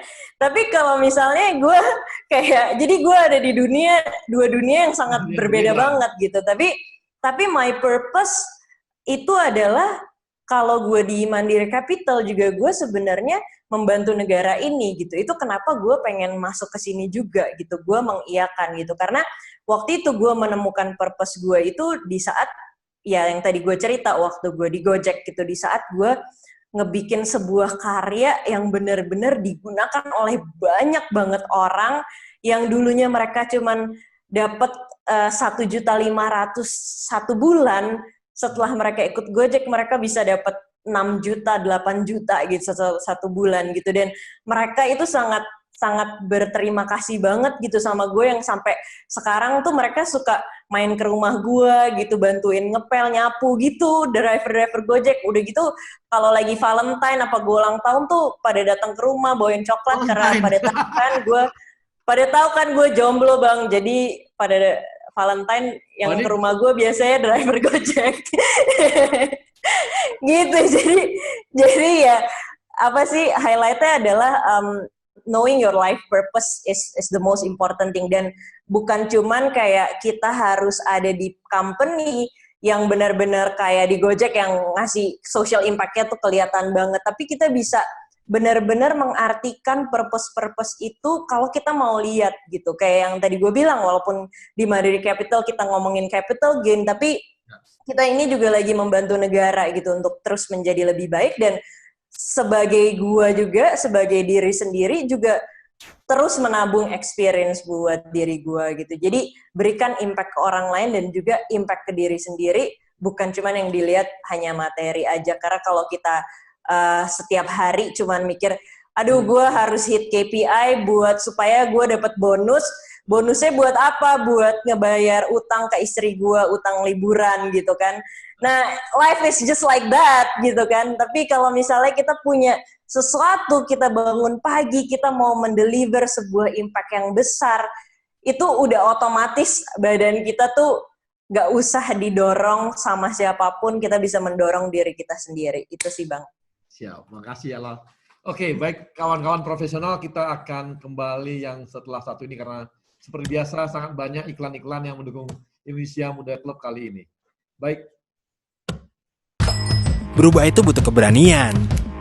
Berani ganti gaya, berani nyobain hal baru, berani keluar dari zona nyaman, berani ganti status. Memang berubah butuh keberanian. Sama seperti kami yang berani berubah jadi Dynamics. Berani kan? Berani, kan kualitasnya sama. Lebih bagus malah. Udah tahu hasilnya bagus? Berani. Ini semangat kami. Semangat untuk berani berubah lebih baik. Bersama Dynamics.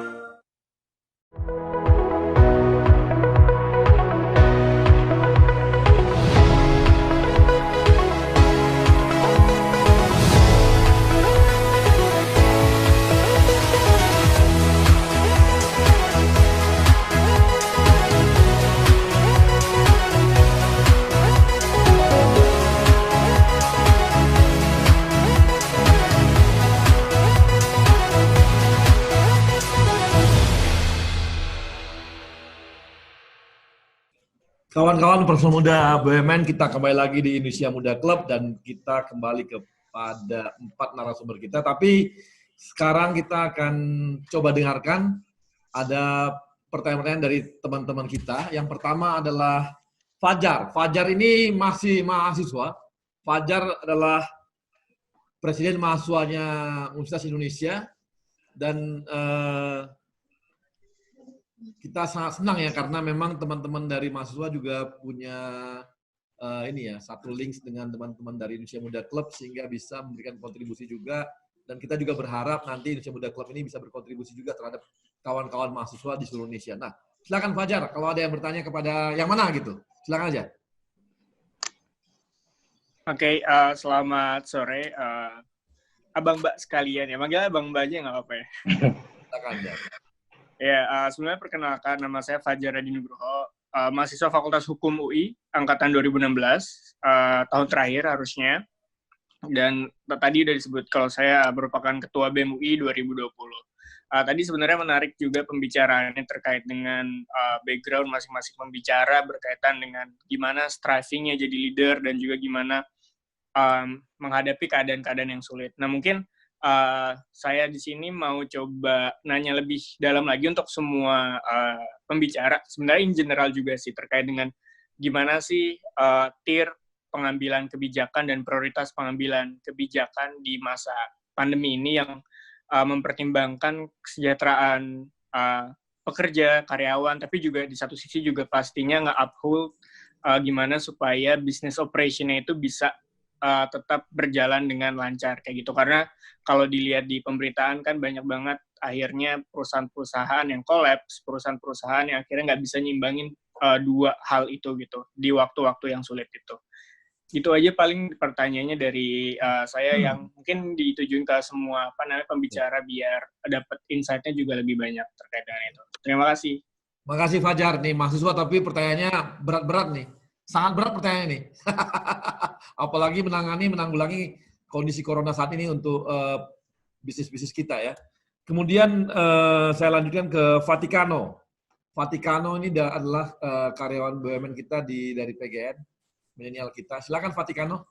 Oke, terima kasih Bang Arya. Pertanyaan ditujukan ke Mbak Ala ya, atau Ala deh, biar lebih kesannya milenial. Siap bro. Oke, Ala, ini terkait dengan quote yang tadi itu menarik, terkait opportunity. Nah, sebenarnya di Indonesia itu banyak opportunity yang seharusnya bisa diambil sama BUMN. Nah, tapi kita ketahui bersama, opportunity itu kadang terlewatkan dan bahkan diambil oleh sektor private. Karena ya kita ketahui bersama, proses untuk menetapkan suatu investasi di BUMN itu kan luar biasa panjangnya, luar biasa lamanya. Nah, menurut Ala, ini mungkin juga karena disebabkan bahwa investasi yang dikeluarkan oleh manajemen BUMN itu benar-benar investasi yang bisa mendatangkan revenue atau keuntungan yang jelas gitu. Karena ujung-ujungnya kalau memang itu investasinya merugikan, berarti kan uang negara itu ada potensi kehilangan uang negara, ujung-ujungnya bisa diperiksa gitu loh Ala. Nah, Ala ini kan dari dulunya sektor private Gojek, kemudian sekarang di Mandiri Capital ya Ala ya. Kira-kira bagaimana sih tipsnya atau mungkin sharingnya dari Ala untuk bisa mengkombinasikan agar investasi yang sebenarnya sudah ada di depan mata, opportunity-nya itu bisa diambil oleh BUMN. Itu aja Ala. Terima kasih. Terima kasih. Terima kasih Vaticano. Sekarang kita, nah ini dari jauh nih, dari Auckland, ada Agus Setiawan. Ini adalah milenial kita dari PLN. Silakan, Agus. Oke, makasih Bang Arya. Assalamualaikum warahmatullahi wabarakatuh. Selamat sore semuanya, waktu Indonesia. Perkenalkan saya Agus Setiawan dari PLN. Saat ini melanjutkan pendidikan master di University of Auckland. Sebenarnya pertanyaannya gampang aja. Untuk semua, in general untuk semua, gimana sih tips-tips atau kiat-kiat melahirkan jiwa kepemimpinan kepada para pegawai milenial gitu? Karena segmentasi Indonesia Muda Club kan kebanyakan untuk para milenial gitu. Nah, kebanyakan milenial ini pemikirannya out of the box gitu, kayak Mbak Ala gitu. Ini Ala benar-benar idola ini di sini. Iya. Unik. Nah, itu gimana tips-tips atau kiat-kiat melahirkan jiwa kepemimpinan di para milenial gitu. Nah, terus yang kedua, program atau langkah strategis apa yang sudah diimplementasikan di perusahaan atau institusi yang saudara pimpin atau kelola sekarang. Terima kasih. Oke. Terima kasih Agus. Oke, kita langsung ke Vero. Silakan Vero, tadi ada beberapa pertanyaan yang bisa dijawab langsung. Silakan Vero. Waduh, langsung ke saya. Kirain ke Ala dulu. Ala nanti aja terakhir. Save the best for the last ya. Oke, yang pertama dulu mungkin. Pengambilan keputusan di era COVID ya. Jadi gini, di era COVID ini kita harus realistis. Dalam arti adalah nama industri nggak semuanya terimpact kan. Gue nyebutnya ada industri yang terbang, terpapar, dan tenggelam. Mau nggak mau kan kayak gitu ya kan. Terbang misalnya kayak industri yang farmasi, kesehatan, segala macam. Harusnya mereka doing well karena semuanya membutuhkan itu gitu. Nah, sebenarnya untuk industri yang terbang, pengambilan keputusan itu kita harus fokus pada make sure kita bisa memenuhi demand. Berarti kita bicara operasinya, kita bicara tentang efisiensinya, gimana make sure jangan sampai ada bottleneck pada saat pembuatan manufacturing ataupun pada saat pengiriman segala macam. Jadi menurut gua pengambilan keputusan untuk industri-industri yang terbang adalah ini tentang bagaimana kita mengidentifikasi demand-nya ada di mana, bagaimana kita memastikan bahwa operasi kita efisien, dan bagaimana supaya bahan baku bisa kita dapatkan. Karena dalam waktu-waktu seperti ini itu kan bahan baku itu kan kita compete dengan satu sama lain. Gitu. Itu yang untuk yang industri yang tipe pertama. Yang tipe kedua yang saya sebut dengan terpapar. Terpapar misalnya edukasi gitu. Contoh edukasi. Edukasi itu terpapar banget. Karena kenapa? Misalnya gue di kampus gue sekarang, dulu kalau misalnya kita mau dapetin mahasiswa, enak tuh kita tinggal datang ke sekolah-sekolah, presentasi biasanya dapat tuh berapa kayak gitu. Nah sekarang dengan ada COVID, touch point untuk ke mahasiswa itu susah banget, ya kan? Susah banget dalam arti adalah untuk memutuskan masuk kampus A atau kampus B itu kan bukan perkara cuma ngeliat iklannya menarik terus habis itu mereka sign up kan, karena kan pasti ada biaya registrasi ulang, segala macam yang itu angkanya nggak kecil gitu. Jadi proses pengambilan keputusan tadi lama, jadi harus sempit gitu. Nah, makanya untuk industri yang terpapar ini mau nggak mau adalah bagaimana kita beradaptasi dengan model-model baru. Contoh misalnya di kampus gua, proses demand generation kita ya kita adakan webinar segala macam. Tapi webinarnya itu kita mencoba mengangkat kegalauan anak-anak SMA, SMK gitu. Habis lulus mau ngapain? Kerja atau kuliah? Bagaimana cara dapat duit selama kuliah segala macam. Nanti kalau belajar apa yang kira-kira sesuai dengan kebutuhan pasar dan seterusnya. Terus kita juga datengin orang-orang yang kompeten di bidangnya buat ngomongin itu. Jadi untuk industri yang kedua ya yang terpapar, ya mau nggak mau kita harus coba cara-cara baru karena touch point atau titik sentuh kita dengan pelanggan itu akan jauh berbeda. Kita nggak bisa lagi titik sentuh fisik, tapi kita harus titik sentuhnya digital. Tapi digital ini juga nggak bisa di oversimplify atau disederhanakan terlalu sederhana. Maksudnya apa? Nggak bisa kita ngomong digital cuma, oh berarti kita harus iklan digital ya? Oh berarti kita harus bikin Facebook Ads atau apa? Nggak cuma itu. Kita harus paham siapa audiens kita, mereka membutuhkan apa, dan mereka nongkrongnya di mana secara digital, disitulah kita datang. Gitu. Nah, baru untuk yang industri yang tipe yang ketiga yang gue sebut dengan terkapar, misalnya contoh airline jelas gitu kan, airline, terus kemudian hotel ya Mbak ya, pastikan juga itu terkapar sekali karena namanya hotel kan tergantung sekali sama orang datang dan ini nggak ada orang traveling gitu.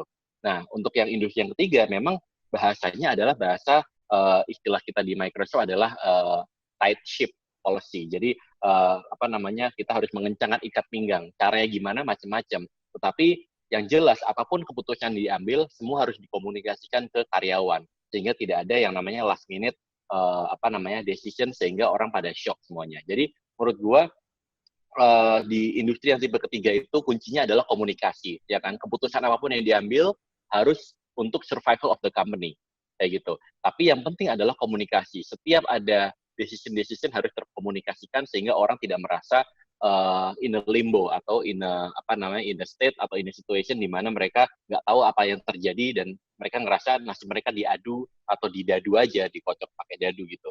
Jadi itu sih menurut gua. Dan tapi yang menarik adalah industri-industri yang tipe kedua yang tadi gue sebut yang terpapar tadi, ini menarik. Karena kenapa?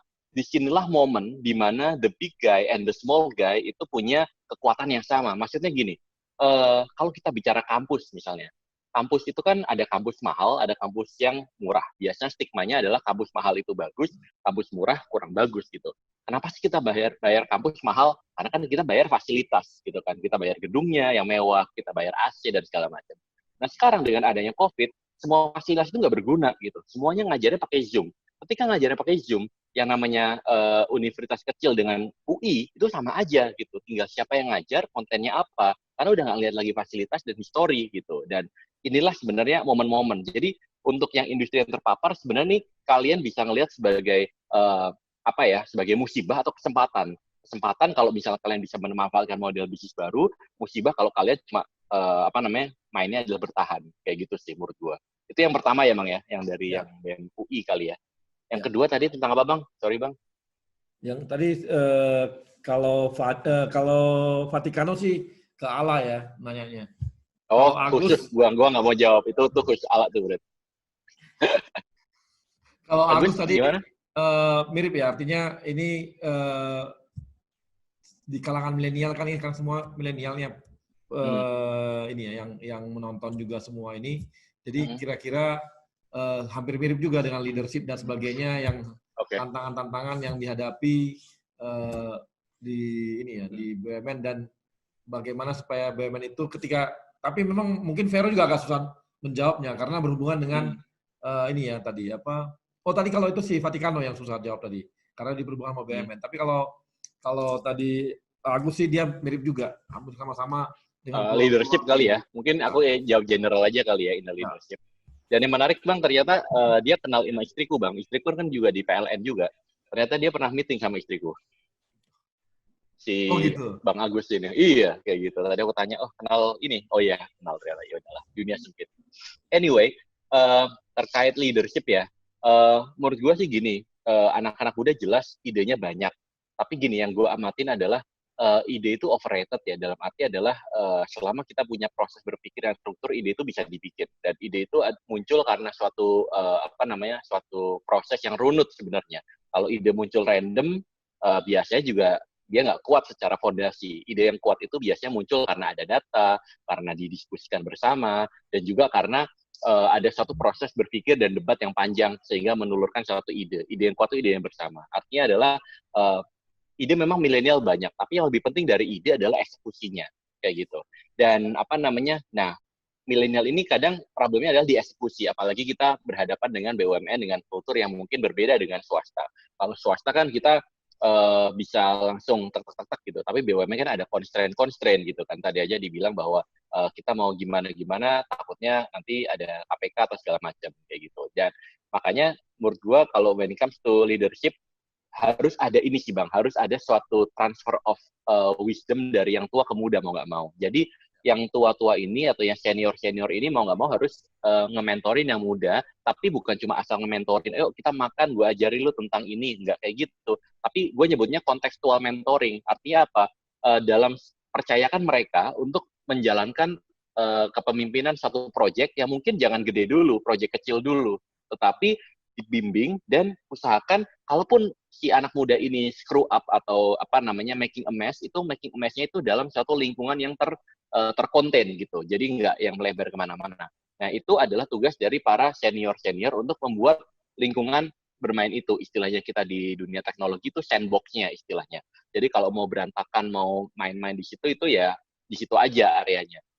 Nah dengan begitu si milenial ini punya merasa bahwa oke, gue bukan cuma asal individual kontributor, tapi sekarang gue sudah mulai leading a project, gue sudah mulai melit tim, gue sudah mulai accomplish something, kayak gitu.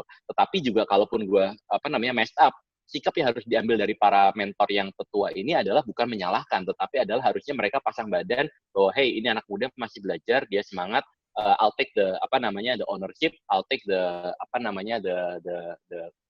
hal-hal yang salah, gue akan correct the course atau gue akan benerin. Jadi itu sih Bang harusnya. Ini harus tidak terjadi asal kayak anak muda yuk kita kamu pimpin ini, nggak bisa kayak gitu. Tapi anak muda harus kasih kesempatan memimpin di lingkungan yang terkonten atau istilahnya sandbox. Tapi yang tua harus ada di situ untuk bukan mengawasi, tetapi adalah ngasih tahu caranya gimana. Kemudian biarkan mereka jalan. Ini kayak anak kecil lah Bang. Jadi harus dikasih kesempatan untuk jalan, kemudian naik sepeda, jatuh nggak apa-apa. Yang penting jatuhnya itu masih di aspal, bukan di jurang kayak gitu. Jadi itu sih Bang menurut saya. Jadi dikasih kesempatan, tetapi tetap dibimbing dan didampingi gitu. Oke, makasih Vero. Mbak Christine silakan dengan pertanyaan kawan-kawan tadi. Pertanyaan dari Mas Fajar terkait dengan apa yang dilakukan kebijakan perusahaan ya Mas Fajar. Oke, baik Bang. Jadi gini, selalu ada hal positif dari apa yang terjadi dari pandemi ini. Jadi harusnya kita bisa banyak belajar. Saya selalu bilang bahwa sekarang itu di momen yang sangat baik untuk kita bisa menemukan satu proses yang efisiennya itu yang paling optimum gitu. Nanti pada saat pandeminya selesai, kita sudah bisa melaksanakan proses dengan bisnis proses yang sangat efisien ini, terus kita ada recovery, lalu kita growth, itu akan sangat baik nantinya dalam kita mengelola perusahaan di mana kita masing-masing sekarang. Jadi Yang pertama itu momentum yang sangat baik untuk meremapping kembali bisnis gitu ya Bang, untuk mengidentifikasi kembali kekuatan kita dan kelemahan kita di masing-masing wilayah gitu. Misalnya seperti sekarang saya di Hotel Indonesia Natur gitu. Jadi gimana dalam sales atau kita dalam memboosting revenue itu, tentunya kalau kemarin maksudnya ada hal yang kurang optimum, kita bisa lakukan optimalisasi di area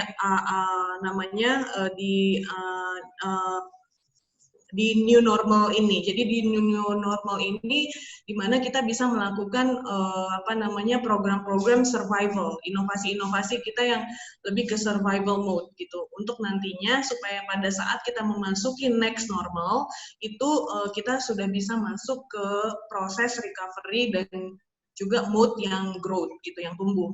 Jadi kalau ngobrol Bang sama teman-teman gitu, banyak yang bilang bahwa COVID-19 itu sementara doang, nanti juga selesai gitu kan.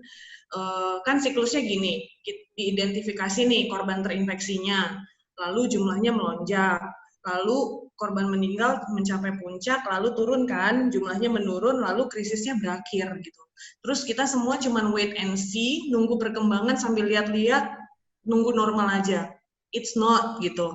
Maksudnya kondisinya itu akan terus seperti ini dan kita jangan sampai terjebak dalam pikiran pola pikir a boiled frog gitu. Jadi nggak mau berubah. Padahal dari pandemi ini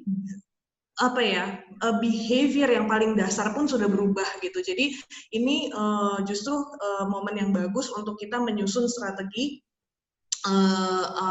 ke depannya gitu. Jadi untuk di Hotel Indonesia Natur tentunya di kepemimpinan Pak Iswandi pada saat ini dan juga dua direktur lain dan saya yang baru bergabung, saya sangat apresiasi sekali terhadap teman-teman di Hotel Indonesia Natur yang setiap hari selalu melakukan survival innovation gitu.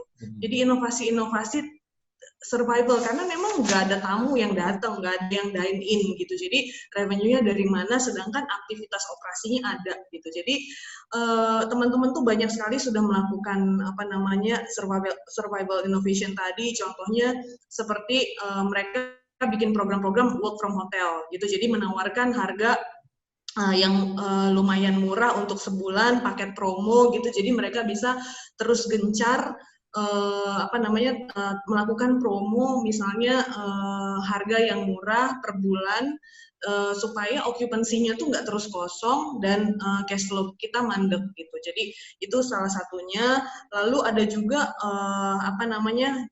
untuk kondisi sekarang itu cash is the king. Jadi benar-benar kita butuh cash supaya kita bisa tetap operasi. Gitu. Jadi ada juga program-program seperti pay now, stay later gitu. Jadi kita mendapatkan cash sekarang, tapi tinggalnya nanti setelah pandemik gitu.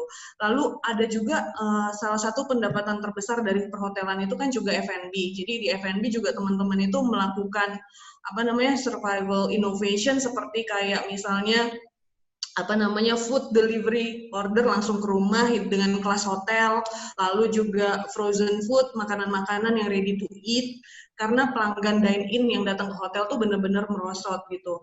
Lalu juga mungkin nantinya kita bisa kembangkan juga kayak on-demand cleaning service, jadi bisa datang ke rumah-rumah juga untuk melakukan karena hotel itu kompetensi housekeeping-nya itu sangat luar biasa gitu ya. Jadi kita bisa memberikan layanan inovatif, kebersihan prima, berkelas hotel ke rumah-rumah. Jadi dibutuhkan aksi dan agilitas gitu ya, agility untuk merubah model operasi dari model yang sudah tidak relevan ke model baru gitu. Jadi pandemi ini membuat kita setiap pemain di masing-masing industri itu untuk berinovasi dan mengambil aksi sekarang gitu. Jadi itu sebenarnya terkait dengan hal-hal terkait policy yang kita ambil itu pastinya itu adalah untuk efisiensi bisnis prosesnya dulu. Misalnya kalau identifikasi biaya operasional yang ada, misalnya biaya listrik kita kurangi, jasa makanan, untuk menjaga cash flow dari hotel itu sendiri. Lalu kita juga melakukan identifikasi terhadap fasilitas-fasilitas yang harus dikurangi karena risiko penularan COVID-19 ini, misalnya seperti gym, seperti kolam renang, spa, taman bermain, itu adalah fasilitas-fasilitas yang tidak bisa kita buka gitu. Lalu tentunya ke organisasi restructuring-nya juga of course gitu. Jadi kayak pengurangan jumlah karyawan dalam satu shift, dan itu juga untuk mengurangi penularan dalam virus. Banyak hal lagi yang sudah dilakukan sebenarnya, seperti menyediakan protokol kesehatan seperti face shield, masker untuk karyawan, semuanya itu kita lakukan. Itu dari sisi boosting revenue tadi, dan juga dari efisiensi terkait dengan biaya-biaya. Lalu pertanyaan dari Mas Agus terkait leadership, gini Mas, pada dasarnya setiap manusia itu, menurut saya, itu lahir sudah dengan bakat atau bawaan menjadi seorang leader gitu. Jadi karena pada saat dia berevolusi gitu ya, sekolah gitu kan, kerja, itu dia selalu leadership itu selalu dapat dikembangkan melalui pendidikan, pelatihan, di mana bakat yang dia punya atau bawaan yang dia punya itu dengan melakukan pelatihan pendidikan itu dapat makin teraktualisasi dengan baik gitu, sehingga nantinya menghasilkan kepemimpinan yang berkualitas. Saya setuju dengan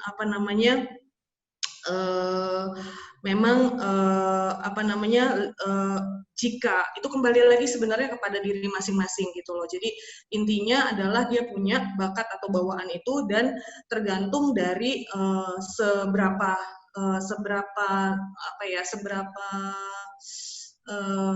cepat dia belajar, seberapa apakah dia mau mengevaluasi diri, apakah dia orang yang antusias atau apa, itu semua tergantung dari masing-masing. Gitu sih Bang. Oke. Terima kasih. Terima kasih Mbak Christine. Nah, Tantra, dari kawan-kawan tadi bagaimana nih?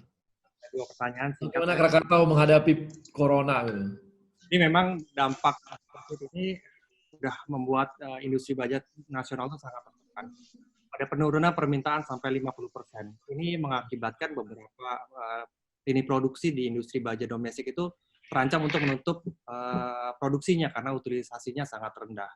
Nah, yang sangat challenging adalah posisi KS di mana. Nah, posisi KS ini sebagai penyedia produk baja hulu. Jadi menjadikan industri hilir dan industri pengguna di Indonesia ini sangat bergantung kepada operasionalnya KS. Dan industri itu saat ini adalah banyak terpukul akibat penurunan permintaan dan kesulitan cash flow. Tadi disampaikan Bu Christine, cash is the king. Nah, mereka ini sama sekali nggak punya cash. Nah, kami di KS sebagai BUMN strategis perlu melakukan sesuatu untuk memperbaiki ini dalam upaya pemulihan ekonomi nasional. Apa sih yang kami tawarkan? Kami menawarkan konsep gotong royong. Kami ingin melakukan relaksasi pembayaran kepada industri hilir dan pengguna untuk menggerakkan kembali roda perekonomian. Karena industri baja kembali itu mother of industry. Multiplier-nya sangat luar biasa. Nah, upaya-upaya ini yang kami lakukan dalam rangka memberikan stimulus kepada industri hilirnya, sehingga akibat ini tercipta sinergi yang saling menguatkan untuk pemulihan industri baja domestik dan ekonomi nasional. Selain itu juga kami saat ini memiliki Digital Transformation Office dan Nerve Center untuk mengatur hal-hal terkait cash flow day-to-day kami awasi. Saat ini digitalisasi di KS itu sebagai enabler. Sudah sangat cepat keputusan diambil karena kami sudah melakukan keterbukaan informasi. Itu yang pertama terkait COVID. Selanjutnya yang tadi terkait kepemimpinan. Jadi memang seorang pemimpin harus memiliki visi dan kemampuan mengajak orang lain. Bekerja sama menyampaikan visinya itu. Nah, saat ini memang KS memiliki pemimpin-pemimpin yang tepat untuk menjalani proses transformasi. Transformasi ini one lifetime experience bagi kami, dan kami melakukannya bersama-sama. Pemimpin KS di saat ini melakukan beberapa perubahan fundamental di transformasi KS. yang membuat kita tuh percaya kita bisa melewati ini semua. Yang pertama adalah mereka memberikan sense of crisis. Krisis itu dirasakan hampir semua layer. Nggak semua, tapi kekhawatiran yang dirasakan oleh direksi itu sudah sampai ke level pelaksana di lapangan. Ini yang membuat kami aware bahwa perusahaan itu sedang tidak baik-baik saja, dan diperlukan upaya bersama untuk melakukan perubahan dan perbaikan. Banyak pengorbanan, termasuk dari karyawan itu sendiri, dan kami sadar kami dalam mode survival. Sebelum COVID juga kami sadar kami modenya mode survival. Yang kedua adalah keterbukaan. Jadi ya memang keterbukaan itu kunci kita untuk survive, terutama di proses transformasi KS. Dengan keterbukaan itu semua orang itu mengawasi. Kami di dalam berusaha tidak ada lagi silo-silo. Dengan keterbukaan ini, KPI kami adalah menyelesaikan objektifnya korporat. Selanjutnya tadi digitalisasi adalah enabler. Pengambilan keputusan saat ini dituntut menjadi lebih cepat dan precise, karena real time dan terbuka. Manajemen juga saat ini terus berusaha mendekatkan diri dengan karyawan. Ada beberapa survei komprehensif untuk perbaikan organisasi ke depan. Itu yang dilakukan. Yang ketiga adalah eksekusi. Kami itu sekarang melakukan. Kami di KS ini udah nggak ada luxuries lagi untuk menunda. Kami dipaksa untuk segera melakukan, menyelesaikan dengan baik. Jika para milenial di BUMN lain itu diberikan kesempatan untuk bisa kuliah di luar negeri, kami diberikan kesempatan dan kepercayaan langsung untuk terjun untuk menangani suatu permasalahan dan menyelesaikannya. Dan yang terakhir adalah keinginan untuk berubah. If you want to break through, then you need to break something. Mungkin itu, Bang. Terima kasih, Tandra. Kemudian, nah yang terakhir nih, ini idola milenial baru nih. Silakan, Al. Bang, tadi itu Fajar ini wujud generasi baru nih, Bang. Karena dia tuh udah nggak baca RUPL lagi, Bang. Dulu inget nggak ada itu tuh, buku RUPL itu, Bang. Tahu nggak, Bang? Yang rangkuman pengetahuan umum lengkap itu loh, Bang. Buku pengetahuan umum itu ya? Dulu generasi gue tuh bacanya buku RUPL, makanya nggak sepinter Fajar. Kalau Fajar sekarang udah nggak baca RUPL, nonton TED Talk gitu. Jadi bahasanya bagus gitu kan. Beda banget gitu, kayaknya ada gap gitu generasi kita. Oke. Ini jujur aja ya, ini jawaban buat Fajar mungkin sebagai entrepreneur nih, jawaban lagi pakai topi entrepreneur ya di Binar Academy. Jadi waktu pas corona tuh kalau nggak salah kan tanggal 17 Maret itu kita udah ngumumin WFH.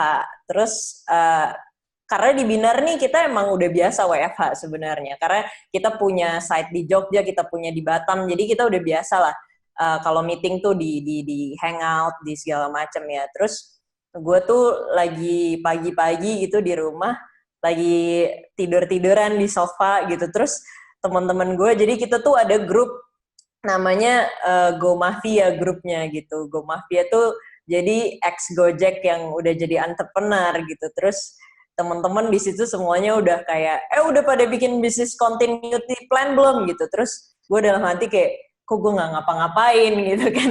Barulah di situ gue langsung kayak, oke nih gue harus melakukan sesuatu gitu. Kenapa gue nggak begitu panik? Mungkin karena industrinya Binar itu yang salah satu yang dapat berkah sebenarnya karena COVID ini gitu.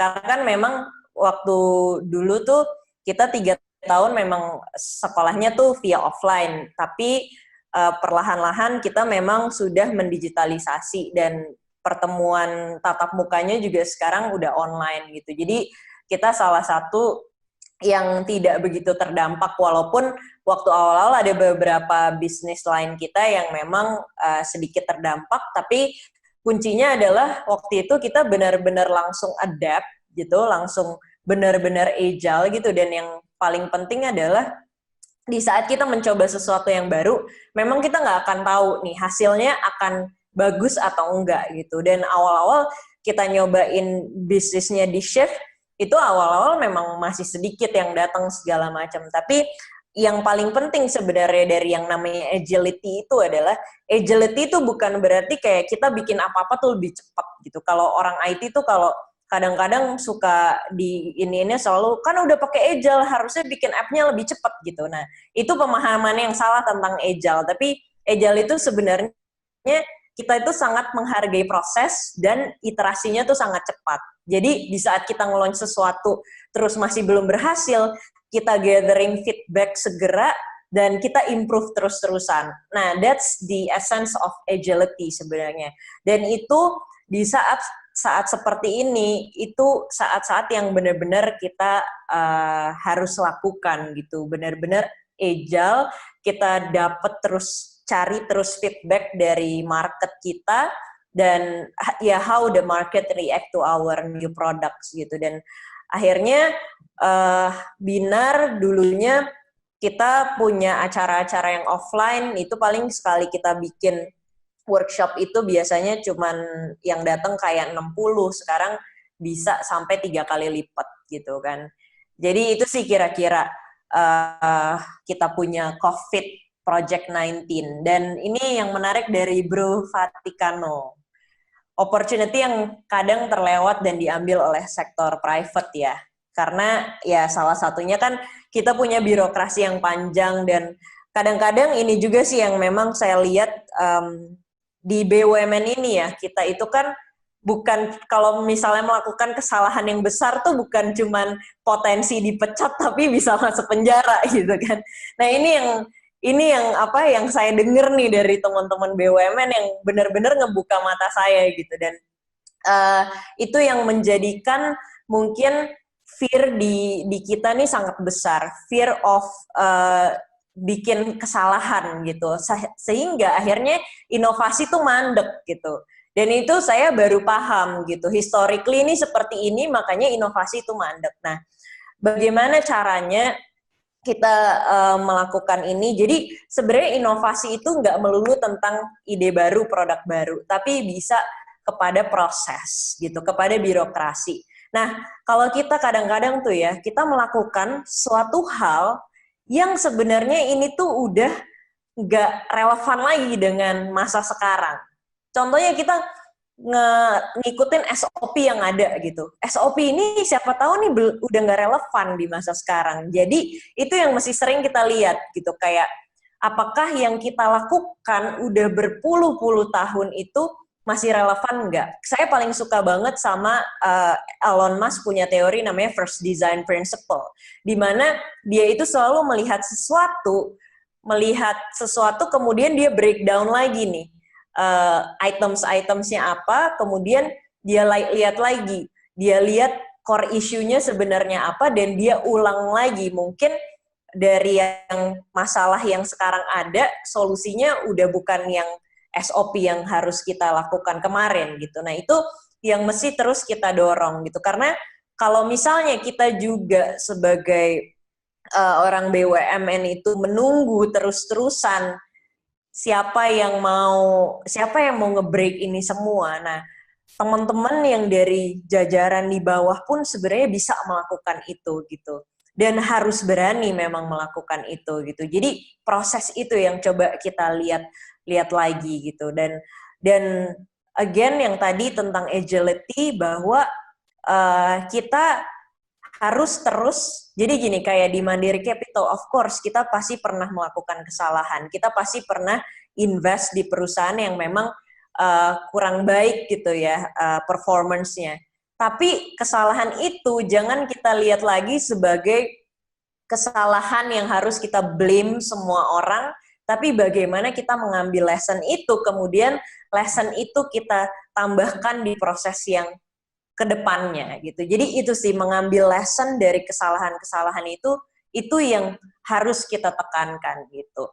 Nah kemudian Mas Agus sedikit aja ya, kalau mungkin aku ini kan salah satu mentinya Mas Nadiem Makarim gitu ya. Jadi apa yang aku lihat dari seorang Nadiem waktu membentuk aku menjadi seorang leader, itu adalah yang pertama, dia itu kayak dia itu meng-unlock potensiku gitu. Jadi bagaimana dia itu pinter banget ngelihat ini orang nih potensinya ada di mana, dia coba unlock dan dia ngasih trust yang besar banget. Jadi Nadiem itu yang paling aku idolakan, dia itu paling bisa naruh orang yang tepat di tempat yang tepat dan di waktu yang tepat. Jadi bukan dia nggak selalu ngambil orang yang terbaik, tapi dia tahu tempatnya dan waktunya yang tepat gitu. Nah dengan kayak gitu dia bisa mengunlock potensi orang itu dan dia ngasih trust yang besar untuk kita bisa melakukan itu gitu. Dan karena kan setiap leader mungkin nggak pernah ada di tempatnya yang dia akan tempati gitu. Tapi Nadiem itu bisa ngebawa orang seperti itu dan dia juga sangat influencing banget orangnya. Dia itu ya tadi aku ngomongin tentang visi, dia itu benar-benar selalu menjelaskan end goal-nya kita tuh apa sih, dan dengan punya tujuan itu akhirnya orang tuh terinfluence. Aku paling inget banget dia ngomong gini, "Lah, sekarang kita di Gojek baru cuman punya 200 driver, tapi one day kita bakalan ngehidupin 1 juta orang," gitu. Dan itu tahun 2014 yang kita masih kayak di tempat jelek banget lah kantornya. Jadi itu yang dia kasih sense of ownership yang besar banget sehingga timnya itu nggak perlu didorong, udah kedorong sendiri gitu. Dan dia selalu bilang juga, dia bilang, "Lah, waktu itu saya mau keluar Gojek karena saya pengen ngambil S2 terus S3, terus dia bilang gini, "Lah, lu nggak perlulah sekolah-sekolah gitu. Tapi gue pengen ngeliat suatu hari lu bisa nge-hire PhD dari Harvard," kata dia gitu. Jadi dia selalu bilang kayak kita harus punya ego yang lebih rendah gitu sebagai pemimpin, bahwa kita harus nge-hire orang yang lebih pintar daripada kita gitu. Karena di sini kita benar-benar cuman membantu orang-orang itu supaya bisa bekerja dan berkarya lebih hebat lagi. Mungkin itu aja sih. Terima kasih kawan-kawan, kita sudah hampir berapa lama nih? Nggak kerasa waktu kita sudah panjang dan kita sudah banyak bahas. Semoga apa yang disampaikan oleh teman-teman tadi dari keempat narasumber kita bisa menjadi semangat dan spirit kawan-kawan milenial dan profesional muda BUMN. Dan sekali lagi terima kasih kepada Mbak Christine. Semoga bisa membuat dan menghadapi corona sehingga HIN juga bisa tetap naik terbang gitu ya. Demikian juga dengan Mbak Ala. Mbak Ala jangan kabur, tetap bertahan di BUMN.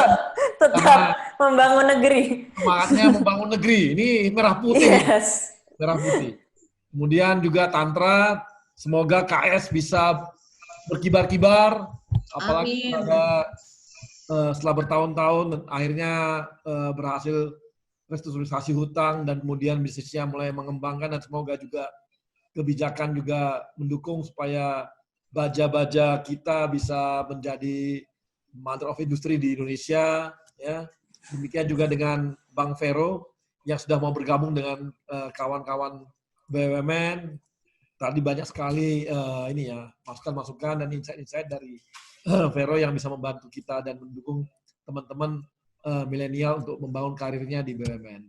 Dan kepada teman-teman dari sponsor, terima kasih kepada Krakatau Steel, kemudian kepada Bank Mandiri dan Semen Indonesia yang telah mendukung acara ini. Dan kita akan dihibur oleh band, ada bandnya sekarang nih, dari band Plus 1, dari Pelindo 2. Ini adalah kawan-kawan milenial di Pelindo 2 yang menghibur kita, dan kita dengarkan.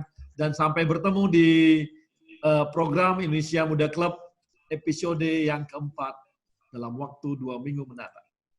Terima kasih.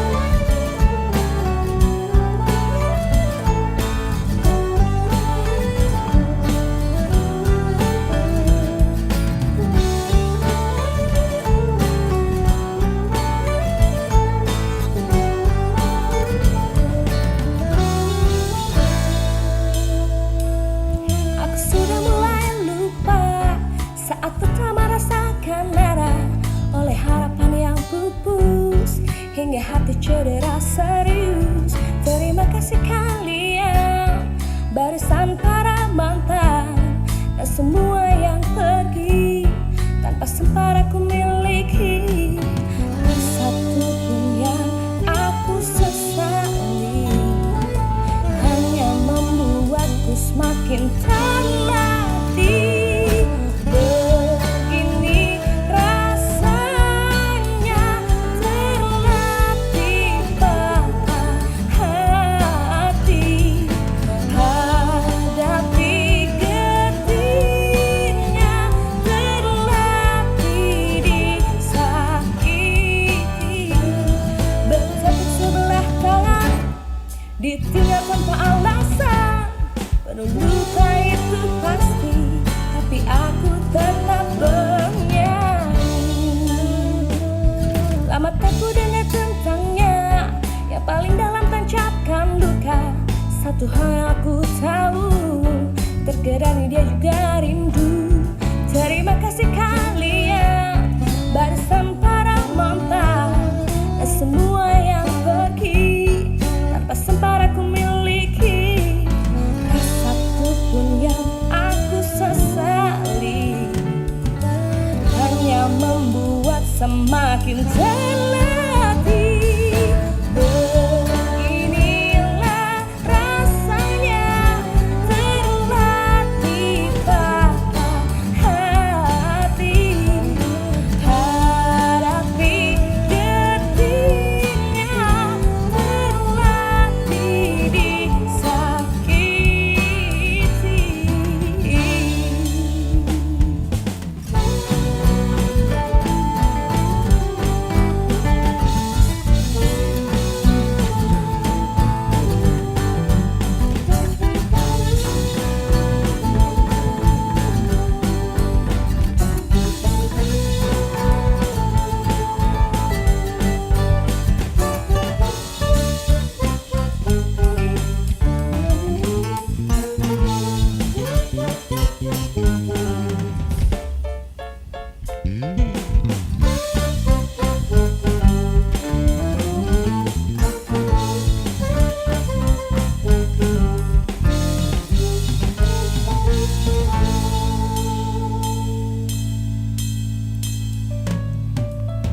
Satu pun yang aku sesali, hanya membuat semakin terlatih.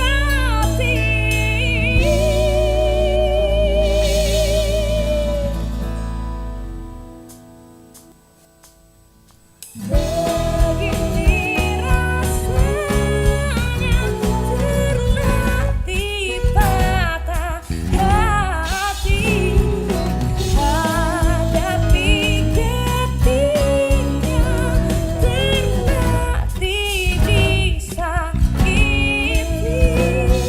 Bertepuk sebelah tangan, ditinggal tanpa alasan, pada luka itu pasti, tapi aku tetap bertepuk sebelah tangan, ditinggal tanpa alasan, penuh luka